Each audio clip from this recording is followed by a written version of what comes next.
வந்திருந்த அனைவருக்கும் பத்திரிகை உடைத்துறை அனைவருக்கும் சிறப்பு விருந்தினர் அனைவருக்கும் வருக என வரவேற்கிறோம். முதலாவதாக கம்யூனிஸ்ட் கட்சி தலைவர் ஐயா ஜி ராமகிருஷ்ணன் அவர்களை மேடைக்கு அழைக்கிறோம்.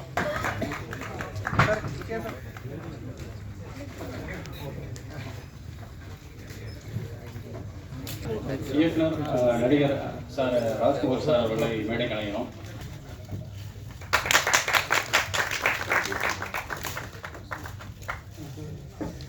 அடுத்ததாக சார் 96 பட தயாரிப்பாளர், அவரோட பிஸியான ஷெட்யூல் வந்திருக்கிறாரு. நந்தகோபால் சார் மேடைக்கு வர மாதிரி கேட்டுக்கொள்கிறோம்.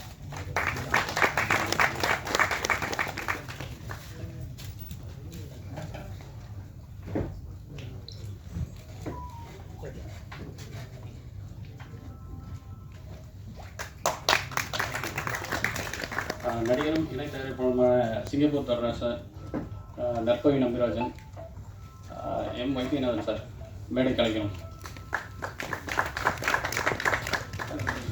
திரைக்கதை ஆசிரியர் ஜான் பாபுராஜ், இசையமைப்பாளர் மசூத், பாடலாசிரியர்கள் கனிவன் செல்வராஜ், மீனாட்சி சுந்தரம் எல்லாம் கொஞ்சம் அப்படியே வந்து நிற்கிறோம். நம்ம தான் ஃபங்க்ஷன் போயிடலாம்.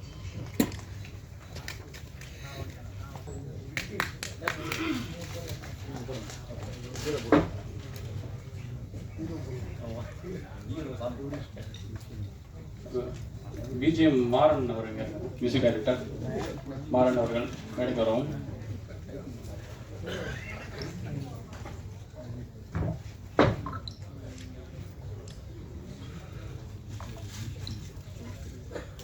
மாறன் இருக்கீங்களா? ஒளிப்பதிவாளர் சதீஷ், மேலே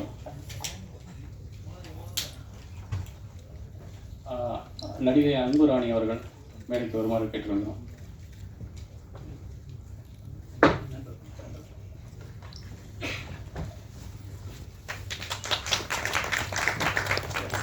விநியோகஸ்தர் காசிநாதன் சார் அவர்கள் அவர்களை மேடை கலைகிறோம்.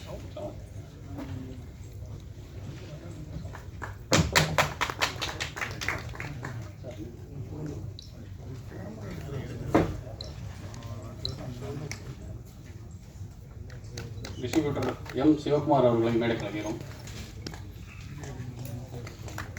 கதாநாயகி விஷி அவர்களுக்கு வந்து நற்பவி நம்பிராஜன் அவர்கள் சால்வாய் போட்டு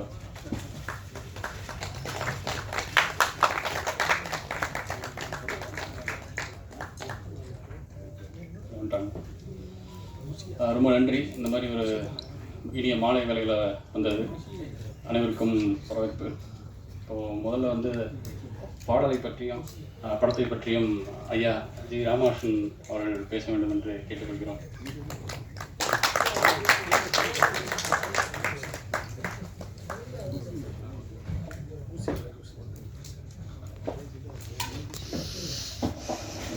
உழைப்பாளர் தினம் என்ற இந்த படத்தினுடைய கரு சம்பந்தப்பட்ட மே தினம் சம்பந்தப்பட்ட ஒரு சிறு பிரசுரத்தை நான் இப்பொழுது அவருக்கு அளிக்கிறேன்.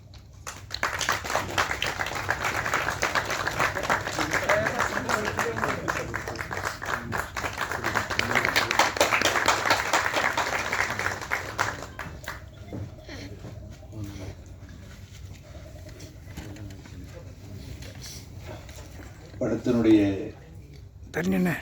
இயக்குனர், தயாரிப்பாளர், முக்கியமான பாத்திரத்தை ஏற்றிருக்கக்கூடிய நம்பிராஜன் அவர்களே, இந்த படத்தில் நடித்துள்ள கலைஞர்களே, பட தயாரிப்பில் பல்வேறு பணிகளை செய்த நண்பர்களே, நிகழ்ச்சி கலந்து கொண்டிருக்கக்கூடிய நண்பர்களே, தோழர்களே, சகோதரிகளே, உழைப்பாளர் தினம் என்ற இந்த படத்தினுடைய முழு திரைக்கதை பற்றியோ அல்லது மூலக்கதையினுடைய முக்கியமான அம்சங்களை பற்றி எனக்கு தெரியாது. இருந்தாலும் உழைப்பாளர் தினம் என்ற இந்த படத்தினுடைய இசைத்தட்டு வெளியீட்டு விழான்னு சொல்லுகிற போது அந்த ஒரு காரணத்திற்காக இந்த நிகழ்ச்சியில் கலந்து கொள்ள உண்மையில் நான் பெருமைப்படுகிறேன். நான் சம்பந்தப்பட்ட நண்பர்கிட்ட கேட்டேன், உழைப்பாளர் தினம் என்ற இந்த படம் என்பது எப்போ நீங்கள் வெளியிட போகிறீங்க சொல்லும் பொழுது, அநேகமாக மே மாதம் 10ஆம் தேதி முடிவு பண்ணல இல்லையா, அநேகமாக மே மாதத்தில் வெளியிடக்கூடிய வாய்ப்பு இருக்கிறதுன்னு சொல்லி சொன்னார். ஒரு 56 லட்சம் மக்கள் தொகை கொண்ட ஒரு நகரமாக இருக்கக்கூடிய சிங்கப்பூர் அந்த தேசத்துல அங்கிருந்து வேலை செய்யும் தொழிலாளர்களுடைய வாழ்க்கை அதனுடைய பற்றிய படம் என்று நண்பர்கள் சொன்னாங்க. குறிப்பாக உழைப்பாளர் தினம், உழைப்பாளிகள் பற்றி, உழைக்கும் மக்களை பற்றி ஏராளமான பல படங்கள் வந்திருந்தாலும் உழைப்பாளர் தினம் என்பது முக்கியமாக மே மாதம் முதல் நாளை குறிக்கக்கூடிய ஒரு தினம். 1886ஆம் ஆண்டு மே மாதம் முதல் நாள் அன்று அமெரிக்காவில் சிகாகோ நகரத்தில் அந்த தொழிலாளர்களுடைய எழுச்சியை மையமாக கொண்டதுதான் மே மாதம் முதல் நாள், மே தினம். ஆனால் அதற்கு பிறகு உலக பாட்டாளி வர்க்கத்தினுடைய அமைப்பு ஒரு குறிப்பிட்ட ஆண்டுல அந்த மே மாதம் முதல் தேதி உலகம் முழுவதும் ஒரு மே தினமாக, உழைப்பாளர் தினமாக கொண்டாட வேண்டும் முடிவெடுத்து இன்றைக்கு உலகத்திலேயே நாடு கடந்து, மொழி கடந்து, இனம் கடந்து, மதம் கடந்து, சாதி கடந்து கொண்டாடக்கூடிய ஒரே நாள் என்பது உழைப்பாளர் தினம், மே தினம் மட்டும்தான், வேற எந்த தினமும் அல்ல. அதை மையமாக கொண்ட படம் என்பது உண்மையிலேயே பாராட்டுக்குரியது, வரவேற்கத்தக்கது. இதில் சில நான் ஏற்கனவே சொன்ன பயத்தினுடைய திரைக்கை கரு பற்றி முழுமையாக எனக்கு தெரியாது. இருந்தாலும் இதனுடைய முக்கியமான சில அம்சங்கள், இப்போ உழைப்பாளர்கள் முக்கியமான அம்சங்களை பற்றி 1-2 விஷயங்களை உன் கவனத்துக்கு கொண்டு வர நினைக்கிறேன். நிகழ்ச்சி நடக்கக்கூடிய இன்றைய தினம் என்பது இன்னொரு வகையில் ஒரு குறிப்பிடத்தக்க நாள். உழைப்பாளி வர்க்க தொழிலாளர்களை அதிகார வர்க்கமாக, ஆளு வர்க்கமாக மாற்றிய உன்னதமான மனிதர் மாமேதை லெனினுடைய பிறந்த நாள் ஏப்ரல் 22. மார்க்சிய தத்துவத்தை மார்க்சும் ஏங்கல்ஸும் இணைந்து உருவாக்கினார்கள். தத்துவமாக, சித்தாந்தமாக இருந்ததை நடைமுறைப்படுத்தி முதலாக உலகத்தில் 1917ஆம் ஆண்டு நவம்பர் 7ஆம் தேதி அன்று ஒரு புரட்சி மூலம் அதிகாரத்தை கைப்பற்றக்கூடிய மகத்தான புரட்சி நடத்தி தொழிலாளி வர்க்கத்தை ஒரு ஆளும் வர்க்கமாக அமர்த்தியவர் தான் மாமேதை லெனின் அவர்கள். குறிப்பாக மேதின வரலாறு, மேதின தத்துவம் பற்றி சொல்லுகிற போது மார்க்ஸ் அவர்களோ, ஏங்கல்ஸ் அவர்கள், லெனின் அவர்களோ அல்லது உலக புரட்சியில் கலந்து கொண்ட ஒரு புரட்சி தலைவர்களோ ஏராளமான விஷயத்தை சொல்லியிருக்கிறாங்க. அதில் ஒரு முக்கியமான அம்சத்தை லெனின் சொல்லியிருக்கார். இப்ப கூட அந்த சிங்கப்பூர் முதல் பாடல்ல அந்த சிங்கப்பூர் தேசத்துல அந்த நாட்டை உருவாக்குவதில், பல்வேறு பணிகளை செய்வதில், வளர்ச்சியில் தொழிலாளர்களுக்கு எந்த அளவுக்கு முக்கியமான பங்கு இருக்கு என்பது அந்த பாடல்ல சில வரிகள் என்பது வருது. ரொம்ப முக்கியமானது. ஆனா அதை பற்றி ஒரு நுட்பமான அம்சம், மார்க்சிய தத்துவத்திலே முக்கியமான நுட்பமான அம்சம் என்ன? யாராவது உங்களுக்கு மார்க்சிய தத்துவத்தை பற்றி ஒரு வாக்கியத்துல, ஒரு சென்டென்ஸ்ல சொல்லணும்னு சொன்னா எதை சொல்ல வேண்டியது இருக்கும்?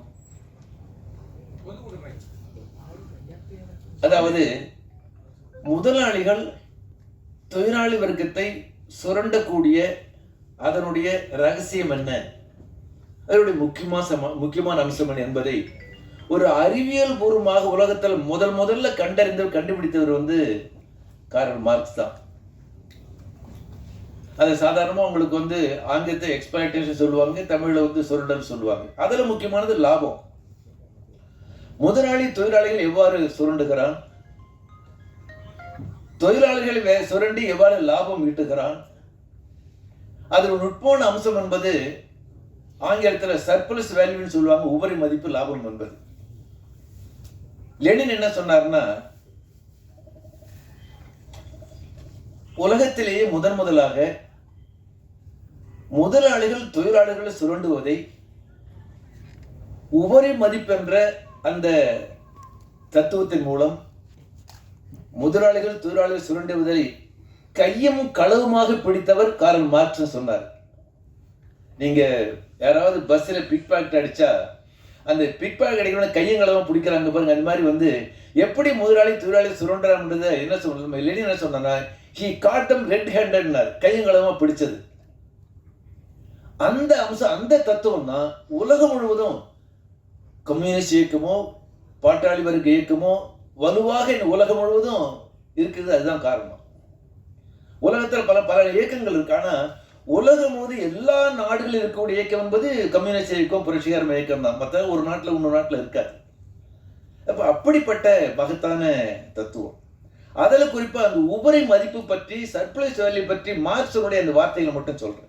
உழைப்பு பற்றி சொல்லுகிற உழைப்பாளர் சொல்லும் பொழுது, மனிதன் தன்னுள்ளே உறங்கி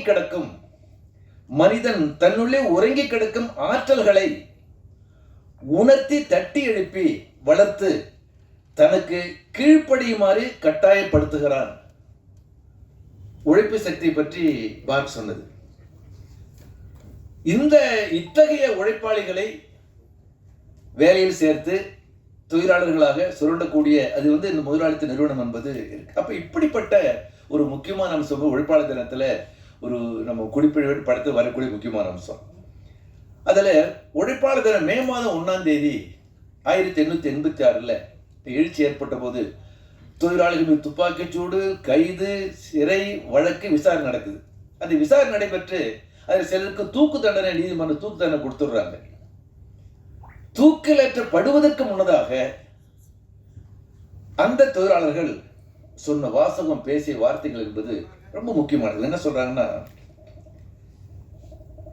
இன்று நீங்கள் எங்கள் குரலை நெரிப்பதை விட நேரம் வரும் அப்போது எங்களது மௌனம் மிக சக்தி வாய்ந்ததாக இருக்கும். எங்களுடைய மௌனம் மிக சக்தி வாய்ந்ததாக இருக்கும். அந்த வார்த்தை, அந்த வாக்கியம் அவர்களுடைய அந்த தூக்கு மேடைக்கு செல்வதற்கு முன்னதாக அவர்கள் கூறிய வார்த்தை இருக்கு பாருங்க. இன்னைக்கு உலகம் முழுவதும் தொழிலாளர்கள் இயக்கிக் கொண்டிருக்கக்கூடிய என்பதுதான் அந்த மேதின அந்த தியாகிகளுடைய அந்த முக்கியமான கருத்து. அந்த அடிப்படையில் இந்த படம் தயாரிக்கப்பட்டு வெளியீடு வந்து உண்மை பாராட்டத்தக்கது. இது குறிப்பாக மேதினத்தை பற்றி தமிழொலி என்ற கவிஞர் 1952ஆம் ஆண்டு அவர் எழுதிய கவிதை என்பது பிரசுரமாக்கி தமிழருடைய கவிதை தொகுப்பில் அது இருக்கு. நான் ஒரு 2 வரிகளை மட்டும் சொல்ல நினைக்கிறேன். கோழிக்கு முன்னெழுந்து கொத்தடிமை போல் உடைத்து பாடுபட்ட ஏழை முகம் பார்த்து பதபதைத்து கண்ணீர் துடைக்க வந்த காலமே நீ வருக. மண்ணை இரும்பை மரத்தை பொருளாக்கி விண்ணில் மழை இறக்கி மேதினிக்கு நீர் பாய்ச்சி வாழ்க்கை பயிரிட்டு வாழ்ந்த தொழிலாளி கையில் விலங்கிட்டு காலமெல்லாம் கொள்ளையிட்ட பொய்யர்குலம் நடுங்க பொங்கி வந்த மேதினமே. இந்த தமிழனுடைய அந்த மேதின அந்த கவிதையையும் நான் நம்பிராஜனுக்கு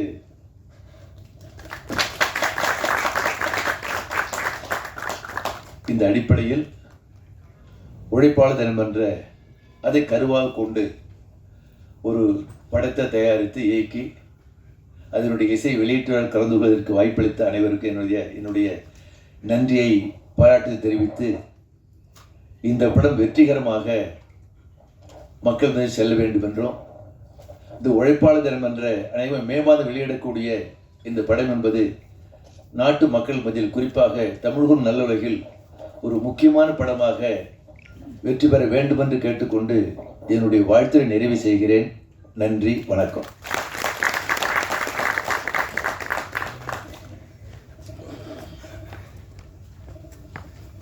ரொம்ப நன்றிங்க ஐயா. உழைப்பாளர் தினம் இந்த டைட்டில் சொல்லிட்டு உழைப்பாளர்களை பற்றி ஒரு படம் பண்ணுறேன், வெளிநாட்டு தொழிலாளர் பற்றின்னு நிறைய ப்ரொடியூசர்கிட்ட சொன்னேன். அவங்க இதை எடுக்கிறதுக்கே தயங்கினாங்க. ஏன்னா முதல்ல அவங்க கேட்டது என்னன்னா, வெளிநாட்டு தொழிலாளர் இந்த படத்தை எப்படி பார்ப்பாங்க. ஏன்னா இன்றைக்கு இந்த கொரோனாக்கு அப்புறம் எல்லாம் ஓடிடி தான் மெயின் இதாகிடுச்சு. சின்ன படங்களை பற்றி நிறைய பேர் விமர்சனங்கள் இருக்குது. அப்படி இருக்கும்போது இந்த படத்தோட டைட்டில் சொன்ன உடனே இந்த படத்தை நாமே தயாரிக்கலான்னு ஒரு சிங்கப்பூர் தொடரா சார், ராஜேந்திரன் சார், எங்கள் அண்ணன் நற்பணி நம்பிராஜன் அவர்கள், கடலூர் காஜா அவர்கள், பொன்னுசாமி புருஷோத்தமன், இது எல்லாமே ஒரு டீமாக சேர்ந்து தான் நாங்கள் பண்ணோம். பாண்டித்துறை, நிதிபாண்டி, சரஸ் எல்லாருமே சேர்ந்து எல்லோரும் நாம பண்ணோம். அந்த டைட்டிலுக்காக தான் வந்து தரோரா சார்லாம் வந்தார். அதெல்லாம் கிட்டத்தட்ட ஒரு 15 வருஷத்துக்கு மேலே நடிச்சுக்கிட்டு இருக்காரு. அவர் இணைஞ்சிருக்கிறார் இதில். அவரை இப்போது பேசுகிறதுக்கு அழைக்கிறேன்.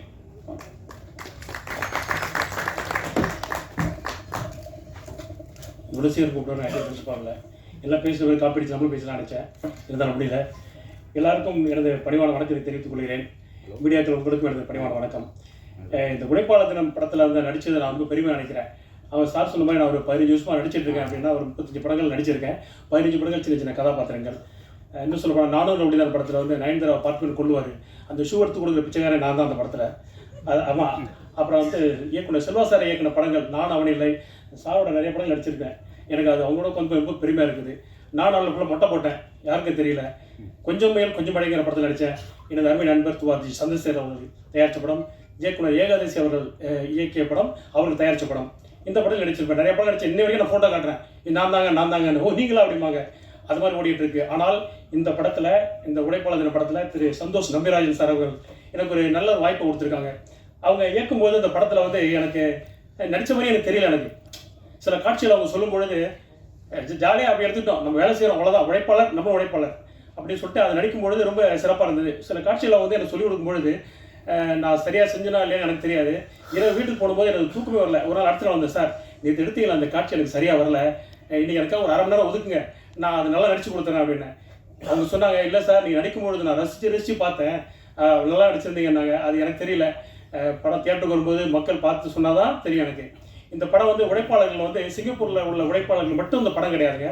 உலகம் பூரா இருக்கிற உழைப்பாளர்கள் படும் கஷ்டங்கள் கிடையாது, அவனோட வாழ்க்கையை வந்து அழகாக அப்படியே கொடுத்துருக்காரு. ஒவ்வொரு உழைப்பாளர்களும் இந்த படத்தை பார்க்கும்போது சொல்லுவாங்க, ஓ நம்ம கதை மாதிரியா இருக்கு, நம்ம கதை மாதிரியா இருக்குன்னு. ஒரு விஷயம் அந்த கதை திரிட்டாருன்னு தெரியல யாருக்கிட்ட. இருந்தாலும் பரவாயில்ல, இந்த படத்தை அற்புதமாக அவங்க எடுத்து இன்னைக்கு படம் வெளியே வரப்போகுது அப்படின்னு சொன்னாக்கா, அது நானும் மட்டும் இல்லை, எல்லாருமே நம்ம அவளோட காத்துட்டு இருக்கோம். இந்த படம் மிக விரைவில் திரைக்கு வரப்போகுது. இந்த படத்தை நீங்கள்லாம் கண்டுகளிச்சு இந்த உழைப்பாளர் தின படத்தை வந்து நிச்சயமாக நீங்கள் ஆதரவு கொடுப்பீங்க நம்பிக்கை எனக்கு இருக்குது. உலகத்தில் உள்ள அனைத்து உழைப்பாளர்களுக்கும் இந்த படத்தை நாங்கள் சமர்ப்பிக்கிறோம். நன்றி, வணக்கம். மிக்க நன்றி சார். ஏன்னா இப்போது தயாரிப்பாளர்கள் வந்து தமிழ் சினிமாவுக்கு இப்போ வர்ற தயங்கக்கூடிய காலகட்டத்தில் ஒரு ரிஸ்க் எடுத்திருக்காங்க. அது ரொம்ப நிச்சயம் அவருக்கு ஒரு பேர் சொல்லும் படமாக இருக்கும் என்று நம்புகிறேன். அடுத்ததாக அவர் நற்பவி நம்பிராஜன் அவர்கள், அவர் என்னுடைய அண்ணன். நாங்கள் 2 பேரும் வந்து கவிஞர் விக்ரமாதித்தன் அவரோட மகன். அவரும் வந்திருக்கிறாரு. அவரும் ஒரு பத்திரிகையாளர், நக்கீரன், தாய், தராசெல்லாம் இருந்தார். ரொம்ப சந்தோஷமாக இருக்குது, எங்கள் அண்ணனோட நான் ஒரே மேடையில் ஒன்றா உட்காந்துருக்கோம். ரொம்ப நன்றி வந்ததுக்கு. இப்போ பேசுங்க. அனைவருக்கும் வணக்கம். அதாவது பொதுவாகவே சொல்லுவாங்க, வீட்டை கட்டிப்பார் கல்யாணத்தை பண்ணிப்பாருன்னு. திரைத்துறையை பொறுத்த வரைக்கும் இப்போ ஒரு சினிமாவை எடுத்து ரிலீஸ் பண்ணுறதுங்கிறதே அந்த மாதிரி தான் இருக்குது. தியேட்டரில் ரிலீஸ் பண்ணுறதுங்கிறதே பெரிய இதாக இருக்குது. அதுவும் சின்ன பட்ஜெட் படங்களுக்கெல்லாம் வந்து முன்ன மாதிரியான வரவேற்போ அல்லது தியேட்டர்களோ கிடைக்கிறதே ரொம்ப இதாக இருக்கும்போது, இந்த மாதிரியான படங்களுக்கு வந்து பத்திரிகை துறை சார்ந்த நண்பர்கள் தான் வந்து மிக முக்கியமாக வரவேற்பு கொடுத்து தியேட்டரில் ரிலீஸ் ஆகிறதுக்கான வழிவகைகளை செய்யணும். இந்த 2 பாட்டுமே பார்த்ததில் வந்து 2மே வேறு வேறு ஜேனலாக இருந்தாலும் ஒரு வெளிநாட்டில் போய் எப்படி வந்து பிழைக்கக்கூடிய ஒருத்தருடைய வாழ்வியலை வந்து சொல்லக்கூடிய விதமாகவே அந்த முதல் பாடல் அமைந்திருக்கிறது. அதே மாதிரி ஒரு கணவன் மனைவிக்குள்ளே இருக்கக்கூடிய ஒரு இன்டிமசி, அன்னோன்யம், ஒற்றுமை அப்படிங்கிறது அந்த 2வது பாடலில் உண்மையிலேயே அவங்க 2 பேருக்குள்ள ஒரு நல்ல கெமிஸ்ட்ரி ஒர்க் அவுட் ஆகிருக்கு. அவங்க வந்து நடித்த மாதிரியே தெரியல, வாழ்ந்த மாதிரி தான் இருக்குது அந்த 2வது பாடல். 2 பேருமே நல்லா அதில் வந்து ஒரு கணவன் மனைவியாகவே வாழ்ந்துருக்குறாங்க. ஸோ அந்த பொதுவாகவே வந்து வெளிநாட்டில் வாழக்கூடிய இந்தியர்கள் பொதுவாகவே எப்படி இருப்பாங்க அப்படின்னா, நமக்கு என்ன நினைக்கிறோம், வெளிநாடு போயிட்டாங்கன்னா நல்லா காசு பணம் சம்பாதிக்கிறாங்க அப்படி இப்படி தான் நம்ம நினைப்போம். ஆனால் நான் வந்து சிங்கப்பூருக்கு நிறைய தடவை போயிருக்கும் போதெல்லாம் அங்கேருந்து இங்கே வரணும்னு தான் அவங்க பார்ப்பாங்க. சொர்க்கமே என்றாலும் நம்ம ஊரை போல வருமானு இளையராஜா சார் ஒரு படத்தில் கூட வந்து அந்த பாட்டு இருக்கும். அந்த அதே மாதிரி தான். ஏன்னா எல்லாருக்குமே வந்து ஒரு காலகட்டத்தில் வந்து அவங்களுடைய வாழ்வியல் சூழல் காரணமாக அவங்களுடைய ரெஸ்பான்சிபிலிட்டி, கமிட்மெண்ட் சார்ந்து வெளியில் போனாலும் சொந்த ஊருக்கு எப்படா வருவாங்க அப்படிங்கிற மாதிரி தான் இருக்கும். இந்த படமும் அந்த மாதிரியான ஒரு இதைத்தான் சொல்லுது. ஒரு ஃபேமிலி கமிட்மெண்ட்டோடு இருக்கக்கூடிய ஒரு நபருக்கு அந்த வெளிநாட்டில் இருந்தாலும் அவங்க அங்கே படக்கூடிய விஷயங்களை எல்லாத்தையுமே சேர்த்து சொல்லியிருக்காங்க. உழைப்பாளர் தினம் அப்படிங்கும்போதே வந்து நானும் என் தம்பியும் வந்து அடிக்கடி மெரினா பீச்சுக்கு தான் அடிக்கடி போவோம் அந்த காலகட்டத்தில். அப்போ அந்த உழைப்பாளி சிலையை பார்க்கும்போதெல்லாம் எனக்கு வந்து நம்மளும் வந்து பெரிய அளவில் உழைச்சி ஜெயிச்சு பெரிய அளவு வரணும் அப்படிங்கிற ஒரு இது இருக்கும். இன்றைக்கி வந்து அந்த தலைப்பையே வந்து ஒரு கவிதையாக இருக்குது. ஐயா ஜி ராமகிருஷ்ணன் சார் வந்து நிறைய விஷயங்கள் அதை பற்றி பேசியிருந்தாங்க. உண்மையிலேயே நம்மளுடைய உழைப்பாளர் வர்க்கத்தை பொறுத்து தான் வந்து இந்திய நாட்டின் முதுகெலும்பு வந்து இரிகேஷன் அப்படி விவசாயம்னு சொல்லுவாங்க. அதே மாதிரி தான் சாமானியத்தில் தான் வந்து நம்ம நாட்டையே வந்து நிர்ணயம் பண்ணக்கூடியவங்க, அரசியலை நிர்ணயம் பண்ணக்கூடியவங்க. பிஎன்சி ஆடியன்ஸ் தான் வந்து ஒரு திரைப்படத்தின் வெற்றியை நிர்ணயம் பண்ணக்கூடியவங்க. ஸோ அதுக்கு இந்த மாதிரியான சின்ன பட்ஜெட் படங்களை வந்து ஊக்குவிக்கக்கூடிய விஷயங்கள் எல்லாமே நடக்கணும். அது நாங்களே தயாரித்ததில் எங்களுக்கு வந்து ரொம்ப பெருமையாக இருக்குது. உண்மையாக இந்த படத்துக்கு வந்து உங்களுடைய மேலான ஆதரவு கிடைக்க வேண்டும் என்று தெரிவித்துக்கொண்டு நன்றியுடன் விடைபெறுகிறேன். நன்றி, வணக்கம். மிக்க நன்றி. இப்போது ஆக்சுவலாக என்னென்னா, இப்போது வெளிநாட்டிலேருந்து வேலை செஞ்சுட்டு வராங்க பார்த்தீங்களா, அவங்க வெளிநாட்டில் இருக்க எல்லாருமே வந்து அது ரொம்ப இங்கேருந்து பார்க்கும்போது வெளிநாட்டில் இருக்காங்க ஜாலியாக இருக்காங்கிற மாதிரி இருக்கும். ஆனால் அவங்களுக்கு ஒரு நல்ல சாப்பாடு இருக்காது. தன்னுடைய தாயின் கையில் சாப்பிட்றதோ மனைவியின் கையில் சாப்பிட்றதோ கூட அவங்களுக்கு வருடத்தில் ஒரு 30 நாள் தான் கிடைக்கும். ஏதாவது உடம்பு சரியில்லைன்னா சொல்ல முடியாது. இவங்களுக்கு பார்த்தீங்கன்னா அந்த வெளிநாட்டில் வேலை செய்யக்கூடிய பெரும்பாலான தொழிலாளர்கள் பார்த்தீங்கன்னா ஒரு 45-50 வயசுக்கு மேலே அந்த நாட்டில் எடுத்துக்க மாட்டாங்க. ஏன்னா அவங்களுக்கு தேவை வந்து அந்த இளமை காலம் தான். ஏன்னா முதுமையில் அவங்க அகாமடேட் பண்ண மாட்டாங்க, பெர்மிட்டை கட் பண்ணிவிட்டு ஊருக்கு அனுப்பிச்சிடுவாங்க. அந்த மாதிரி வெளிநாட்டில் வேலை செஞ்சுட்டு திரும்ப ஒரு 45-50 வயசில் அந்த தொழிலாளர் நம்ம தமிழகத்துக்கு வந்தால் இங்கே அவங்களுக்கு வேலை கிடைக்கிறதில்ல, பேங்க்கில் லோன் கிடைக்கிறதில்ல, எந்த விதமான ஒரு சப்போர்ட்டும் இல்லை. அவங்க ஒரு மெழுகுவர்த்தி மாதிரி தன்னை எரித்து கொண்டு தன் குடும்பத்தை வாழ வைக்கிறாங்க. இங்கே பார்த்தீங்கன்னா ஒரு ஐயா கூட ஜி ராமகிருஷ்ணன் ஐயா கூட சொல்கிறேன், ஏதாவது வெளிநாட்டு தொழிலாளர்கள் சங்கம் கூட நீங்கள் ஒன்று வைக்கலாம் ஐயா. ஏன்னா அவங்களுக்கு சங்கமே இல்லைங்க, அவங்கள கேட்குறதுக்கே ஆள் இல்லை. அவங்க மூலமாக கிட்டத்தட்ட ஒரு 1000 கோடி அந்நிய செலாவணி வந்து மத்திய அரசு மாநில அரசுக்கு கிடைக்குது. நீங்கள் உண்மையாக சொல்ல போனீங்கன்னா திரையோட ஓடி திறமையும் தேடுன்னு தான் சொல்லியிருக்காங்க. நம்ம நாட்டில் இருந்து இன்னொரு நாட்டுக்கு போய் நம்ம ஒரு வியாபாரம் பண்ணுறது நமக்கு பெருமை. அதை தான் நமக்கு பழைய இது. இப்போ ராஜராஜ சோழன்லாம் சொல்லியிருக்கோம், ராஜேந்திர சோழன்லாம் கெடாரம் கொண்டாடலாம் சொல்கிறோம். ஆனால் இந்த நாட்டில் தமிழ்நாட்டில் இருந்து நம்ம வெளிநாட்டுக்கு வேலைக்கு போகும்போது அது வந்து இங்கே அவங்க சுயமாக வேலை செய்கிற மாதிரி, வியாபாரம் செய்கிற மாதிரி அந்த ஒரு வேலை வாய்ப்பையும் ஒரு தொழிலையும் எப்படி ஒரு மகளிர் சுய உதவி குழுவுக்கு வந்து ஒரு சிஸ்டம் இருக்குது, கவர்மெண்ட் சப்போர்ட் பண்ணுது. அதே மாதிரி இவங்களுக்கும் ஒரு சின்ன ஒரு ஏதாவது ஒரு பெட்டி கடை வைக்கிறதோ எல்லாம் ஒரு சுயதொழில் ஏதோ ஒன்று பண்ணுறதுக்கு வந்து ஒரு சங்கம் இங்கே தேவைப்படுதுங்க. அதை நீங்கள் வந்து பரிசீலிக்கணும். கம்யூனிஸ்ட் கட்சி தான் அதை பண்ண முடியும். ஏன்னா அதுதான் லாப நோக்கம் இல்லாத கட்சியாக இருக்குது. மற்ற எந்த கட்சியாக இருந்தாலும் என்ன கிடைக்குன்னா கமிஷன் பேசிஸில் போயிட்டுருக்கு. அதனால் கம்யூனிஸ்ட் கட்சி தான் வந்து என்னென்னா மக்கள் நலனில் இருக்குது. அதனால தான் இதை வந்து ஒரு இயக்கமாக தொடங்கணும். ஏன்னா அவங்க இங்கே வந்த பிறகு என்னென்னா வீட்டில் மதிப்பு இருக்காது. ஏன்னா அவங்க ஒரு ஏடிஎம் மிஷின் மாதிரி, அந்த வெள்ளிக்காசு சம்பாதிக்கிறவருக்கு மரியாதை இருக்கும், வீட்டுக்கு வந்துட்டு அது செல்லா காசு ஆயிடுவாங்க. ஸோ அதனால் ரொம்ப அவங்களுக்கு மன உளைச்சலாகும். இது மாதிரியான ஒரு துன்பத்திலலாம் அவங்க இருக்கிறாங்க. இதெல்லாம் தாண்டி அவங்க ஜெயிக்க வச்ச அந்த பிள்ளைகளே வந்து அப்பா என்ன பண்ணிட்டீங்க அப்படின்னு ஒரு வார்த்தையில் கேட்டுட்டு போயிடுவாங்க. எல்லாம் பொண்டாட்டி வந்து என்ன நீ பெருசாக பண்ணிட்டேங்கிற மாதிரி ஒரு கேள்விலாம் வரும்போது ரொம்ப அது வருத்தமாக இருக்கும்.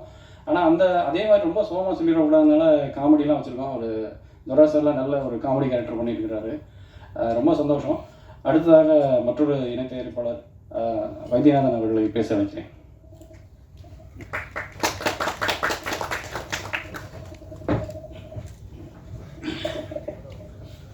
இந்த நிகழ்ச்சியிலே ஒருங்கிணைத்து நடத்தி கொண்டிருக்கக்கூடிய அன்பு நம்பிராஜன் அவர்களே மற்றும் இந்த எனக்கு அறிமுகமாகி இருக்கக்கூடிய இயக்குனர் சம்பத் அவர்களே மற்றும் இந்த நிகழ்ச்சியை ஏற்பாடு செய்திருக்கக்கூடிய இந்த திரைப்படத்தினுடைய குழுவினர்களே, இங்கே வந்திருக்கக்கூடிய பத்திரிகையாளர் நண்பர்களே, அது மட்டுமல்லாமல் இந்த திரைப்படத்தை விநியோகம் செய்வது அந்த ப்ரொடியூசர் மற்ற வந்திருக்கக்கூடிய அனைவரையும் முதலிலே வணக்கத்தை தெரிவித்துக் கொள்கிறேன். அது மட்டுமல்ல, இந்த நிகழ்ச்சி இந்த படம் வந்து நான் வந்து இந்த மேடை புதுசு எனக்கு. நான் வந்து ஒரு கார்த்திக் சிவன் அவருடைய சொந்த அண்ணன், திருவாரூர் மாவட்டம், தஞ்சை மாவட்டம். இதற்கு முன்னாடி அவர் ஒரு படம் எடுத்தார், திருவள்ளூர் படம் எடுத்திருந்தார். இந்த படத்துலேயும் அவர் நடிச்சிருக்காரு. இந்த படம் எடுக்கும்போது எங்கள் ஊரில் எடுத்தது, எங்கள் வீட்டிலலாம் எடுத்த படம். அப்போ தான் அந்த அறிமுகம் அவங்களுக்கு. படம் எடுக்கும்போதே என்ன சொன்னாங்கன்னா, உழைப்பாளர் தினம் அப்படின்னு படம் பேர் டைட்டிலு. அதுக்கு வந்து நம்ம உழைப்பாளர் தினத்தை பறைசாற்றி கொண்டிருக்கக்கூடிய, அவர்களுக்காக போராடி கொண்டிருக்கக்கூடிய இயக்கத்தினுடைய உங்களுடைய நான் வந்து அரசு போக்குவரத்தில் வேலை செய்கிறேன். கிட்டத்தட்ட 27 வருஷமாக வேலை செஞ்சுட்டு இருக்கேன். அதில் இந்திய தொழிற்சங்க மையம் CITU அதில் முக்கியமான பொறுப்பில் இருக்கேன். திருவாரூர் மாவட்டத்தில் பொறுப்பில் இருக்கேன். அப்படி சொல்லும்போது அந்த மாதிரி தோழர் வந்து முக்கியமான தலைவர்களை நீங்கள் வச்சு தான் அந்த நிகழ்ச்சியை நடத்தணும் அப்படின்னு சொன்னேன். கேட்டுக்கிட்டாங்க.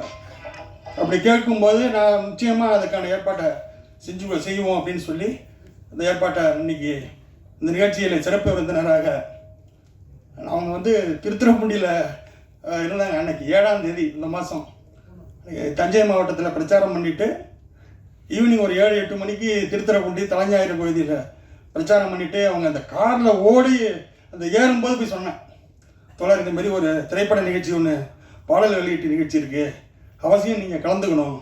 அந்த படத்தினுடைய தலைப்பு கூட இப்போ சொன்னாங்கன்னு தெரியல, சொன்னேன்னு நினைக்கிறேன். அதனால் நீங்கள் வந்து அவசியம் நீங்கள் கலந்துக்கணும்னு சொல்லியிருக்காங்க. அதுக்கான எத்தனாம் தேதினாங்க அப்படின்னு கேட்கும்போது அவங்க ஒரு 19க்கு முன்னாடி சொன்னாங்க. நிச்சயமாக 19 தேதிக்கு முன்னாடி இதை பண்ணுறதுல சிரமம் இருக்குது, அவங்களுக்கு முழுசாக அவங்களுக்கு ப்ரோக்ராம் இருக்கும், அதனால் இப்போ 20ஆம் தேதிக்கு பிறகு நீங்கள் தேதி ஃபிக்ஸ் பண்ணுங்கன்னு சொன்னோம் சம்பத்துக்கிட்ட. அப்புறம் தான் 22ஆம் தேதி அப்படின்னு சொல்லி தோழர்கிட்ட நீங்கள் அவசியம் கலந்துக்கணும்னு சொன்னோடனே அவங்க நம்பரை கொடுத்து பேச சொல்லி மார்க்சிஸ்ட் கம்யூனிஸ்ட் கட்சியினுடைய அரசியல் அகில இந்திய தலைமை குழு உறுப்பினர் அவங்களுடைய இந்த நேரத்தை வந்து நமக்காக நம்ம செய்திருக்கிறது வந்து உண்மையிலேயே வந்து இந்த படத்தினுடைய டைட்டில் அதை எடுத்துக்கிறதுக்கும் அந்த டைட்டில் வைக்கிறதுக்கு ஒரு தில்லு வேணும். ஆனால் உண்மை இன்னைக்கு உழைப்பாளர்கள்னா எதுவுமே கிடையாது. கோடியாக லட்சம் கோடி இருக்கலாம் பணம், ஆனால் ஒரு ஸ்டாக் பீஸை கூட உருவாக்க முடியாது. இன்னைக்கு இருக்கக்கூடிய இங்கே இருக்கக்கூடிய அனைத்து பொருட்களிலையும் ஒரு தொழிலாளியினுடைய உழைப்பு இருக்குது. அது வந்து கருத்தாலும் இருக்குது, கரத்தாலும் இருக்குது. இயக்குனராக இருக்கலாம், பாடலாசிரியராக இருக்கலாம், எல்லாருமே உழைப்பாளிகள் தான். ஒட்டுமொத்தமாக இந்த சமூகம் வாழ்ந்து கொண்டிருப்பது உழைப்பால் தான். அதில் சில ஏற்ற இறக்கங்கள் இருக்குது, வாழ்வியல் இருக்குது. அதில் எல்லாத்தையும் அருமையாக சொல்லியிருக்காரு இந்த பாடலில். அந்த சிங்கப்பூரில் எப்படி அவங்க படுத்திருக்காங்க, எந்த இடத்துல படுத்திருக்காங்க, அந்த குடும்பத்தில் எப்படி ஃபோனில் பேசிக்கிறாங்க அப்படிங்கிறது அந்த பாடல்களை சிறப்பாக அருமையாக இந்த பாடல்லே காமிச்சிருக்காரு.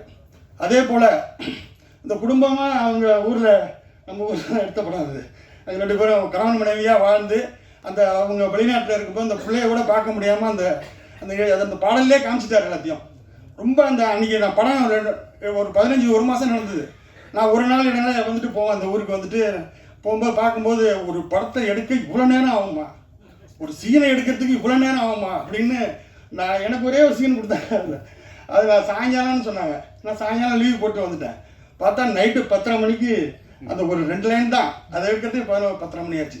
உண்மையிலேயே வந்து நம்ம பார்த்துறோம், தேட்டரில் போய் பார்த்து ஒரு நிமிஷத்தில் நம்ம அந்த கருத்தை சொல்ல முடியாது. உண்மையிலேயே வந்து அளப்பரிய ஒரு மிக எப்படி வார்த்தையிலே வரல, அவ்வளோ பெரிய உழைப்பை அதில் இருக்கிற எல்லாருமே, சாதாரண ஒரு இதை தூக்கிட்டு போய் வந்து இது வைக்கிறது போகிறது, எல்லாருமே கடுமையான உழைப்பை நிச்சயமாக நீங்கள் வந்து செலுத்தியிருக்கீங்க. அதற்கான அறுவடையை நீங்கள் நோக்கி இருக்கீங்க.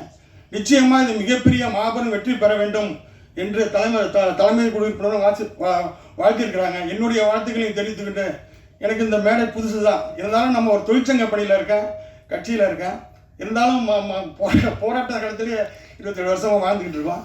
இருந்தாலும் இந்த ஒரு வாய்ப்பை ஏற்படுத்தி கொடுத்தது இந்த படத்தினுடைய தலைப்பு தான். மற்றது படம்லாம் இருந்தால் கூட நான் வந்திருக்க போகிறதில்ல, உங்களை சந்திக்கக்கூடிய வாய்ப்பு கிடைச்சிருக்காது. நிச்சயமாக உங்கள் அனைவரையும் வாழ்த்தி இந்த படம் மிகப்பெரிய வெற்றி அடைய வேண்டும் என்று மனதார இது பண்ணியிருக்கிட்டு உங்களை அனைவருக்கும் வாய்ப்பு கொடுத்த அனைவருக்கும் நன்றியை தெரிவிச்சுக்கிறேன். ஏன்னா அதிக நேரம் பேச முடியாது, கருத்துக்குள்ளே முடிக்கணும். அதனால் நிச்சயமாக வெற்றி பெறும். நம்ம வந்து வெற்றியை நோக்கி நம்மளுடைய அடுத்தடுத்த அடியை வைக்க வேண்டும் என்று கேட்டுக்கொண்டு வாய்ப்புக்கு நன்றி கூறி முடிக்கிறேன். நன்றி, வணக்கம். ரொம்ப நன்றி சார். இன்றைக்கு வந்து தமிழ் சினிமா எப்படி இருக்குன்னா, ஒரு நகைச்சுவை நடிகருடைய ஒரு நாள் சம்பளம் என்பது 10 லட்ச ரூபா, அவங்க அசிஸ்டண்ட்டுக்கு 30,000 ரூபா, அதில் வந்து 2,000 ரூபா மட்டும் கொடுத்துட்டு 28,000 ரூபா அவரே எடுத்துக்கிறதா ஒரு பேச்சு இருக்குது. அதே போல் ஒரு நகைச்சுவை நடிகர் 10 லட்ச ரூபா இல்லாமல் இறந்து போகிறார். இது வந்து ரொம்ப வருந்தத்தக்க விஷயம். சேசு பாலாஜின்னு சொல்லிட்டு கடந்த மாதம் ஒருத்தர் இறந்து போகிறாரு. அது இப்போ சென்ற வருடம் போண்டாமணின்னு சொல்லி ஒரு கலைஞர் இறந்து போகிறாங்க. இந்த அங்காடி திறன் நடிச்சிருந்த ஒரு நடிகை கூட பண்ணுறாங்க. சங்கம் இருக்குது, நடிகர் சங்கம். இன்றைக்கி வந்து கட்டடத்தை உருவாக்கிட்டு இருக்காங்க. நடிகர்களை வாழ்க்கையை காப்பாற்றாமல் எதுக்கு அந்த சங்கம்? அது தென்னிந்திய நடிகர் சங்கங்கிறாங்க. வெறும் செங்கலையும் சிமெண்ட்டையும் கட்டி என்ன பண்ண போகிறோம்? மனித உரிமைகளை காப்பாற்றாமல். இது ரொம்ப வருத்தத்தக்க விஷயம். இன்றைக்கி எனக்கு அது ரொம்ப உறுத்திக்கிட்டே இருந்துச்சு. கேட்டால் எனக்கு தெரியல அப்படிங்கம்பாங்க. எங்கள் சங்கத்தில் இல்லைம்பாங்க. ஏன் சங்கத்தில் இல்லை? சங்கத்தோட அடிப்படை உறுப்பினர் வந்து 1.5 லட்ச ரூபான்னு நினைக்கிறேன். இது வந்து சினிமா நடிகர் சங்கம் இல்லை. புரட்சித் தலைவர் எம்ஜிஆர் அவர்களும் சிவாஜி அவர்களும் இந்த சங்கத்தை ஆரம்பித்தப்போ தென்னிந்திய சினிமா நடிகர் சங்கம் ஏன் வைக்கலைன்னா, அங்கே நிறைய நாடக நடிகர்கள் இருந்தாங்க, இன்னும் இருக்காங்க மதுரையில், புதுக்கோட்டையில். நமக்கு தெரிஞ்ச சேசு பாலாஜி, போண்டாமணி போன்றவர்கள் இறந்துக்கிட்டு இருக்காங்க. தெரியாமல் மதுரையிலையும் புதுக்கோட்டையிலையும் இன்னும் எத்தனையோ துணை நடிகர்கள், கதாபாத்திர நடிகர்கள் ஒரு மருத்துவ செலவுக்கு இல்லாமல் இறக்கும்போது ஒட்டுமொத்த தமிழ் சினிமாவே வந்து ஒரு சமூகம் கேலி பேசுது. மக்கள் நீங்கள் வந்து ஃபேஸ்புக்கில், ட்விட்டர்லாம், இந்த யூடியூப்லாம் கமெண்டில் போடுறாங்க, ஏன் உங்களை காப்பாற்ற முடியல? அந்த கலைஞர் இன்று இருந்திருந்தால் பல பேரை சிரிக்க வச்சுருப்பார். அவர் வரக்கூடிய சம்பளத்தில் பல பேருக்கு உதவி இருந்தார். இதெல்லாம் வந்து நடிகர் சங்கம் வந்து இதுக்கு ஒரு தீர்வு காணணும். எங்கள் சங்கத்தில் உறுப்பினர்கள்னு சொல்லிட்டு சொல்கிறது வந்து ஒரு முறையான இது கிடையாது. ஒரு சங்கம் என்பது மக்களை காப்பதாக இருக்கட்டும். அந்த சங்கத்து ஆளுகளுக்கான தவிர அந்த கட்டடத்தை உருவாக்கிட்டு அதுக்கு ஒரு கலை நிகழ்ச்சிகளுக்கு நடிகைகளை கூட்டு போயிட்டு சிங்கப்பூர், மலேசியா போயிட்டோம், அடுத்து லண்டன், யூஎஸ்ன்னு அடுத்து திட்டமிட்டு இருப்பாங்கிறது வருந்தத்தக்க விஷயம். இன்னொன்று, அது சினிமா பெரும் நடிகர்களுக்கு ஒரு கட்ட பஞ்சாயத்து பண்ணுற இடம் மாதிரி தான் இருக்குது. ரெட் கார்டு போட்டோம்னா அங்கே போய் பஞ்சாயத்து பண்ணுற மாதிரி இருக்குது. இதுக்கு இல்லை நடிகர் சங்கம். நான் நடிகர் சங்கத்தில் வெளியில் இருந்தால் நான் பண்ண முடியும், உள்ளே இருந்தால் அது. இப்போ கூட இதை பேசணுமா வேண்டாமாங்கும்போது நிறைய பேர் சொன்னாங்க, நீங்கள் இப்போ தான் வளர்ந்துக்கிட்டு இருக்க, பேசாதன்னாங்க. அப்புறம் வளர்ந்துட்ட பிறகு வளர்ந்துட்டா பேசாதான் பண்ணேன். அப்போ எப்போ தான் பேசுகிறது? யார் தான் பேசுகிறது? நடிகர்களை வந்து வசூலை வச்சு தீர்மானிக்காதீங்க. உங்களை ஒருத்தர் சிந்திக்க வைக்கிறாரு, சந்தோஷப்படுத்துறாரு அப்படின்னா எல்லா நடிகரும் ஒரே விஷயம்தான். அப்படி தான் நமக்கு கருப்பு வழியில் இருந்தது. அவர் மக்கள் தலைவமாக இருந்தாலும் நடிகர் தலைவமாக இருந்தாலும் எம்.ஆர். ராதா அவர்கள், நாகேஷ் அவர்கள், சந்திரபாபுன்னு ஒரு பெரிய பாரம்பரியம் இருந்தது இன்றைக்கு இல்லை. அது வருந்தத்தக்க விஷயம். இதை வந்து இந்த மேடையில் சொல்லிட்டா இன்னும் நிறைய பேருக்கு போய் சேருங்கிறதுக்காக தான் இதை சொல்கிறேன். ஏன்னா இதுக்கு படத்துக்கு எந்த சம்மந்தமும் இல்லை. அடுத்து இன்னொரு நடிகர் மருத்துவ செலவு இல்லாமல் இறந்தால் அது தமிழ் சினிமாவுக்கு அவமானம். அதை சம்மந்தப்பட்டவர்கள் தலையிட்டு அதுக்காக ஒரு தீர்மானம் ஏற்படுத்தணும். அடுத்ததாக இந்த படத்தின் இசையமைப்பாளர் மசூத் அவர்களை பேச அழைக்கிறேன். இவர் வந்து கேரளாவிலேருந்து வந்திருக்கிறாரு. இவரும் ஒரு உழைப்பாளர். இவர் பார்த்தீங்கன்னா மியூசிக் டைரக்டர்னால் வந்து இவரும் கஷ்டப்பட்டு உழைச்சி இந்த படத்தின் மூலமாக ஒரு அங்கீகாரத்துக்காக வந்திருக்கிறாரு. அவரை பேச அழைக்கிறேன். அனைவருக்கும் வணக்கம். முதல் மன்னிப்பு கேட்குறேன். கேரளா தமிழ் அவ்வளோ சரியாக வராது. தமிழ் படம் பார்த்து தான் இவ்வளோ அளவுக்கு தமிழ் பேசுகிறதே கற்றுனது. அங்கே இருக்கும்போது நிறைய பேசணுன்னெல்லாம் நினச்சது தான். உள்ள வார்த்தை இருக்குது, ஆனால் இங்கிருந்து பார்க்கும்போது என்ன சொல்லணும்னு தெரியல. முதல் ரொம்ப ரொம்ப நன்றி சந்தோஷ் சார். நீங்கள் தான் இந்த மாதிரி ஒரு சான்ஸ் எனக்கு தந்திருக்கு.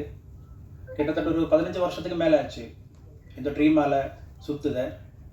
ஆனால் எனக்கு கிடைச்சது தமிழ் ஃபிலிம் இண்டஸ்ட்ரியில் தான். அவர் சொல்கிற மாதிரி ஒரு விதத்தில் நாம் எல்லாம் உழைப்பாளர் தான். நானும் வெளிநாட்டில் இருந்தவர், ஒரு 6 இயர்ஸு வெளிநாட்டில் இருந்தது. அப்போ அதோட கஷ்டம் எல்லாம் எனக்கும் தெரியும்.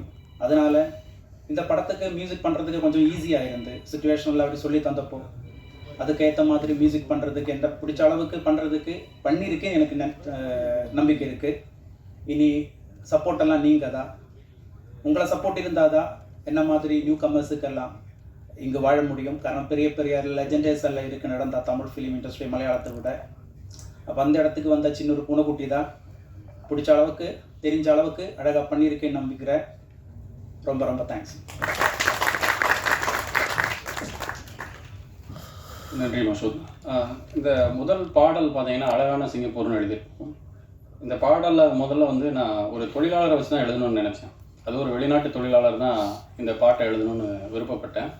அதனால தான் அன்பு தம்பி சிங்கை சுந்தர் அவர்கள் வாய்ப்பு கொடுத்தோன்னு சொல்ல முடியாது. ஏன்னா திறமை இல்லாதவங்களுக்குலாம் வாய்ப்பு கொடுக்க முடியாது.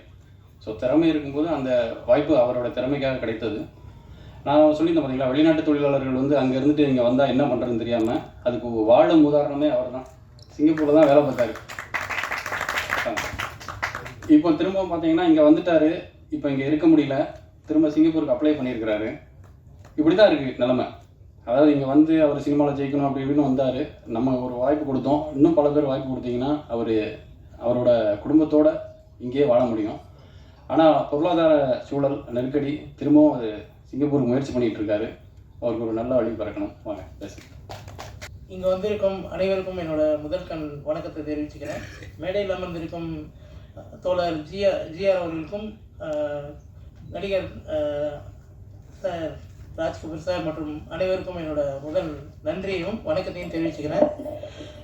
இந்த பாடல் வந்து இந்த படம் குறித்து சந்தோஷம் தான் வந்து என்ன சிங்கப்பூரில் சந்திக்கும் போது பேசிக்கிட்டோம்.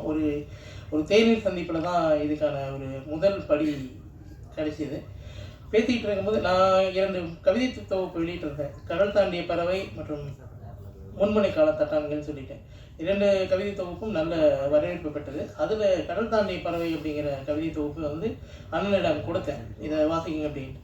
அதை வாசிச்சுட்டு தான் என்னை பாடல் எழுத அழைச்சாங்க. நான் கிட்டத்தட்ட 12 வருஷம் நான் சிங்கப்பூரில் வேலை பார்த்தேன். நான் இந்த பாட்டு எழுதும் போது நான் சிங்கப்பூரில் தான் இருந்தேன். ஏன்னா இந்த பாடல் எழுதும் போது எனக்கு அங்கே இருக்கிற தொழிலாளர்களோட கஷ்டம், அங்கேயும் இங்கேயும் இருக்கிற உறவு சிக்கல், இது போன்ற நிறைய விஷயங்கள் எனக்கு வந்து எழுதுறதுக்கு ஈஸியாக ரொம்ப எளிதாக இருந்துச்சு. அப்படி நிறைய சுச்சுவேஷன் சொல்லும் போது எனக்கு ரொம்ப நெருக்கமாகவும் இருந்துச்சு. அழகான சிங்கப்பூர் அந்த தலைப்பு, அந்த முதல் வரி எழுதுறதுக்கு காரணம் என்னென்னா, அண்ணா கேட்டுக்கிட்டாங்க, இந்த இடத்துல சொல்லலாமா என்னன்னு தெரியல, இருந்தாலும் நான் சொல்கிறேன். அதாவது சொர்க்கமே என்றாலும் நம்ம ஊரை போல வருமான நம்ம லெஜண்ட் ராஜா சார் பாட்டு, அது இன்றளவும் சிங்கப்பூரில் வந்து ஒரு பொது வானொலியிலையோ பொது இடங்களையோ ஒளிபரப்ப முடியாத ஒரு சிக்கல் இருக்குது. அது அஃபிஷியலாவோ அன்அஃபிஷியலாவோ எனக்கு அது தெரியல. ஆனால் நான் நிறைய முறை ட்ரை முயற்சிக்கும் போது அந்த பாடல் ஒளிபரப்ப மறுத்து விட்டார்கள். அப்போது அதை வந்து அண்ணன் வந்து என்கிட்ட சொன்னாங்க, இந்த மாதிரி விஷயங்களை நம்ம வந்து ஒரு இதை உடைக்கணும், நம்ம வந்து ஒரு பெருமைப்படுத்துகிற விஷயமாகவும், இங்கே இருக்கிற உழைப்பாளர்கள், தொழிலாளர்கள், புலம்பெயர்ந்து வந்த தொழிலாளர்கள், அவர்களோட வாழ்வியலை சொல்கிற விதமாகவும் ஒரு பாடல் எழுதணும் அப்படின்னு சொன்னாங்க. சப்ஜெக்ட் சொன்னோடனே எனக்கு ரொம்ப நெருக்கமாகிடுச்சு. அப்புறம் மியூசிக் டைரக்டர் மசூத் சார்கிட்ட பேசும்போது டியூன் கொடுத்தாங்க. எல்லாமே இணையதள வழியாக தான் இது பண்ணோம், நேரடியாக சந்தித்ததே இல்லை. இப்போ தான் 2வது முறையாக மியூசிக் டைரக்டரை சந்திக்கிறேன். எல்லாமே ஆன்லைனில் தான் எழுதி கொடுத்தேன். இன்னொரு பாடல் தீரா காதலி அப்படின்னு சொல்லிட்டு 3வதாக ப்ளே பண்ணாங்க. அந்த பாடலும் நான் எழுதின பாடல் தான். அதுவும் கிட்டத்தட்ட ஒரு கணவன் மனைவி இடையிலான பிரிவு. ஏன்னா 12 வருஷத்தில் நான் அப்போது எனக்கு திருமணம் ஆகலை. ஆனால் நான் அதை உணர்ந்தேன். ஏன்னா நண்பர்கள், எங்கூட உள்ள வேலை பார்க்குற எல்லா சக தொழிலாளர்கள், அவங்களோட ஃபேமிலியெல்லாம் பார்க்கும்போது வீடியோ காலில் பேசுவாங்க. முன்னாடி நாங்கள் போன காலகட்டத்தில் வந்து டாப்அப் பண்ணுறதே மொபைல் டாப்அப் பண்ணுறதே ரொம்ப கஷ்டமான காலகட்டம். அப்போ வந்து ரொம்ப சிரமமாக இருக்கும். ஒருத்தவங்க இன்னொருத்தவங்ககிட்ட கேட்டு தான் பேசுவாங்க. அவங்களோட மனைவி, அம்மா, அப்பா அவங்ககிட்ட பேசுகிறது ரொம்ப பார்க்குறதுக்கு ரொம்ப கஷ்டமாக இருக்கும். ஒரு சமயம் பார்க்கும்போது நிகழ்ச்சியாகவும் இருக்கும். ஓகே, நம்ம எவ்வளோ தூரம் வெளிநாட்டில் வந்து வாழ்ந்தாலும் நம்மளோட உறவுகளை விடாமல், உறவுகளை நீடித்து, அவங்களோட தேவைகள் என்னன்னு அறிஞ்சு அவங்களுக்காகவே நம்மளோட வாழ்க்கையை அர்ப்பணம் செய்கிறோம் அப்படிங்கிற மாதிரி ஒரு விஷயம் தோணுச்சு. அதை நேரடியாக பார்த்ததுனால நிறைய விஷயங்களை எழுதியிருக்கேன். இந்த படத்தை எல்லோரும் பார்த்து நீங்கள் எங்களுக்கு வெற்றி பெற நீங்கள் உதவி செய்யணும். இன்னும் நிறைய பேர் பேச வேண்டியது இருக்கிறதால இந்த அளவில் என்னோட உரையை முடிச்சுக்கிறேன். நன்றி, வணக்கம். என்னன்னா, ஒரு தொழிலாளரோட வழியை ஒரு தொழிலாளர் தான் எழுத முடியும். நம்ம இங்கே சென்னையில் இருந்துட்டு ஒரு கற்பனையாக எழுதுறது வேற. அதனால தான் அந்த வரிகள் நிச்சயம் வந்து பல ஆண்டுகள் பேசப்படும். வாழ்த்துக்கள். அடுத்ததாக வந்து இந்த வாழ்வை பாடல் எழுதியவர் புதுக்கோட்டையிலிருந்து கணியன் செல்வராஜ், அவரை பேச அழைக்கிறோம். அனைவருக்கும் வணக்கம். இந்த படத்தில் வாழ்வே அப்படிங்கிற பாடலை நான் எழுதியிருக்கேன்.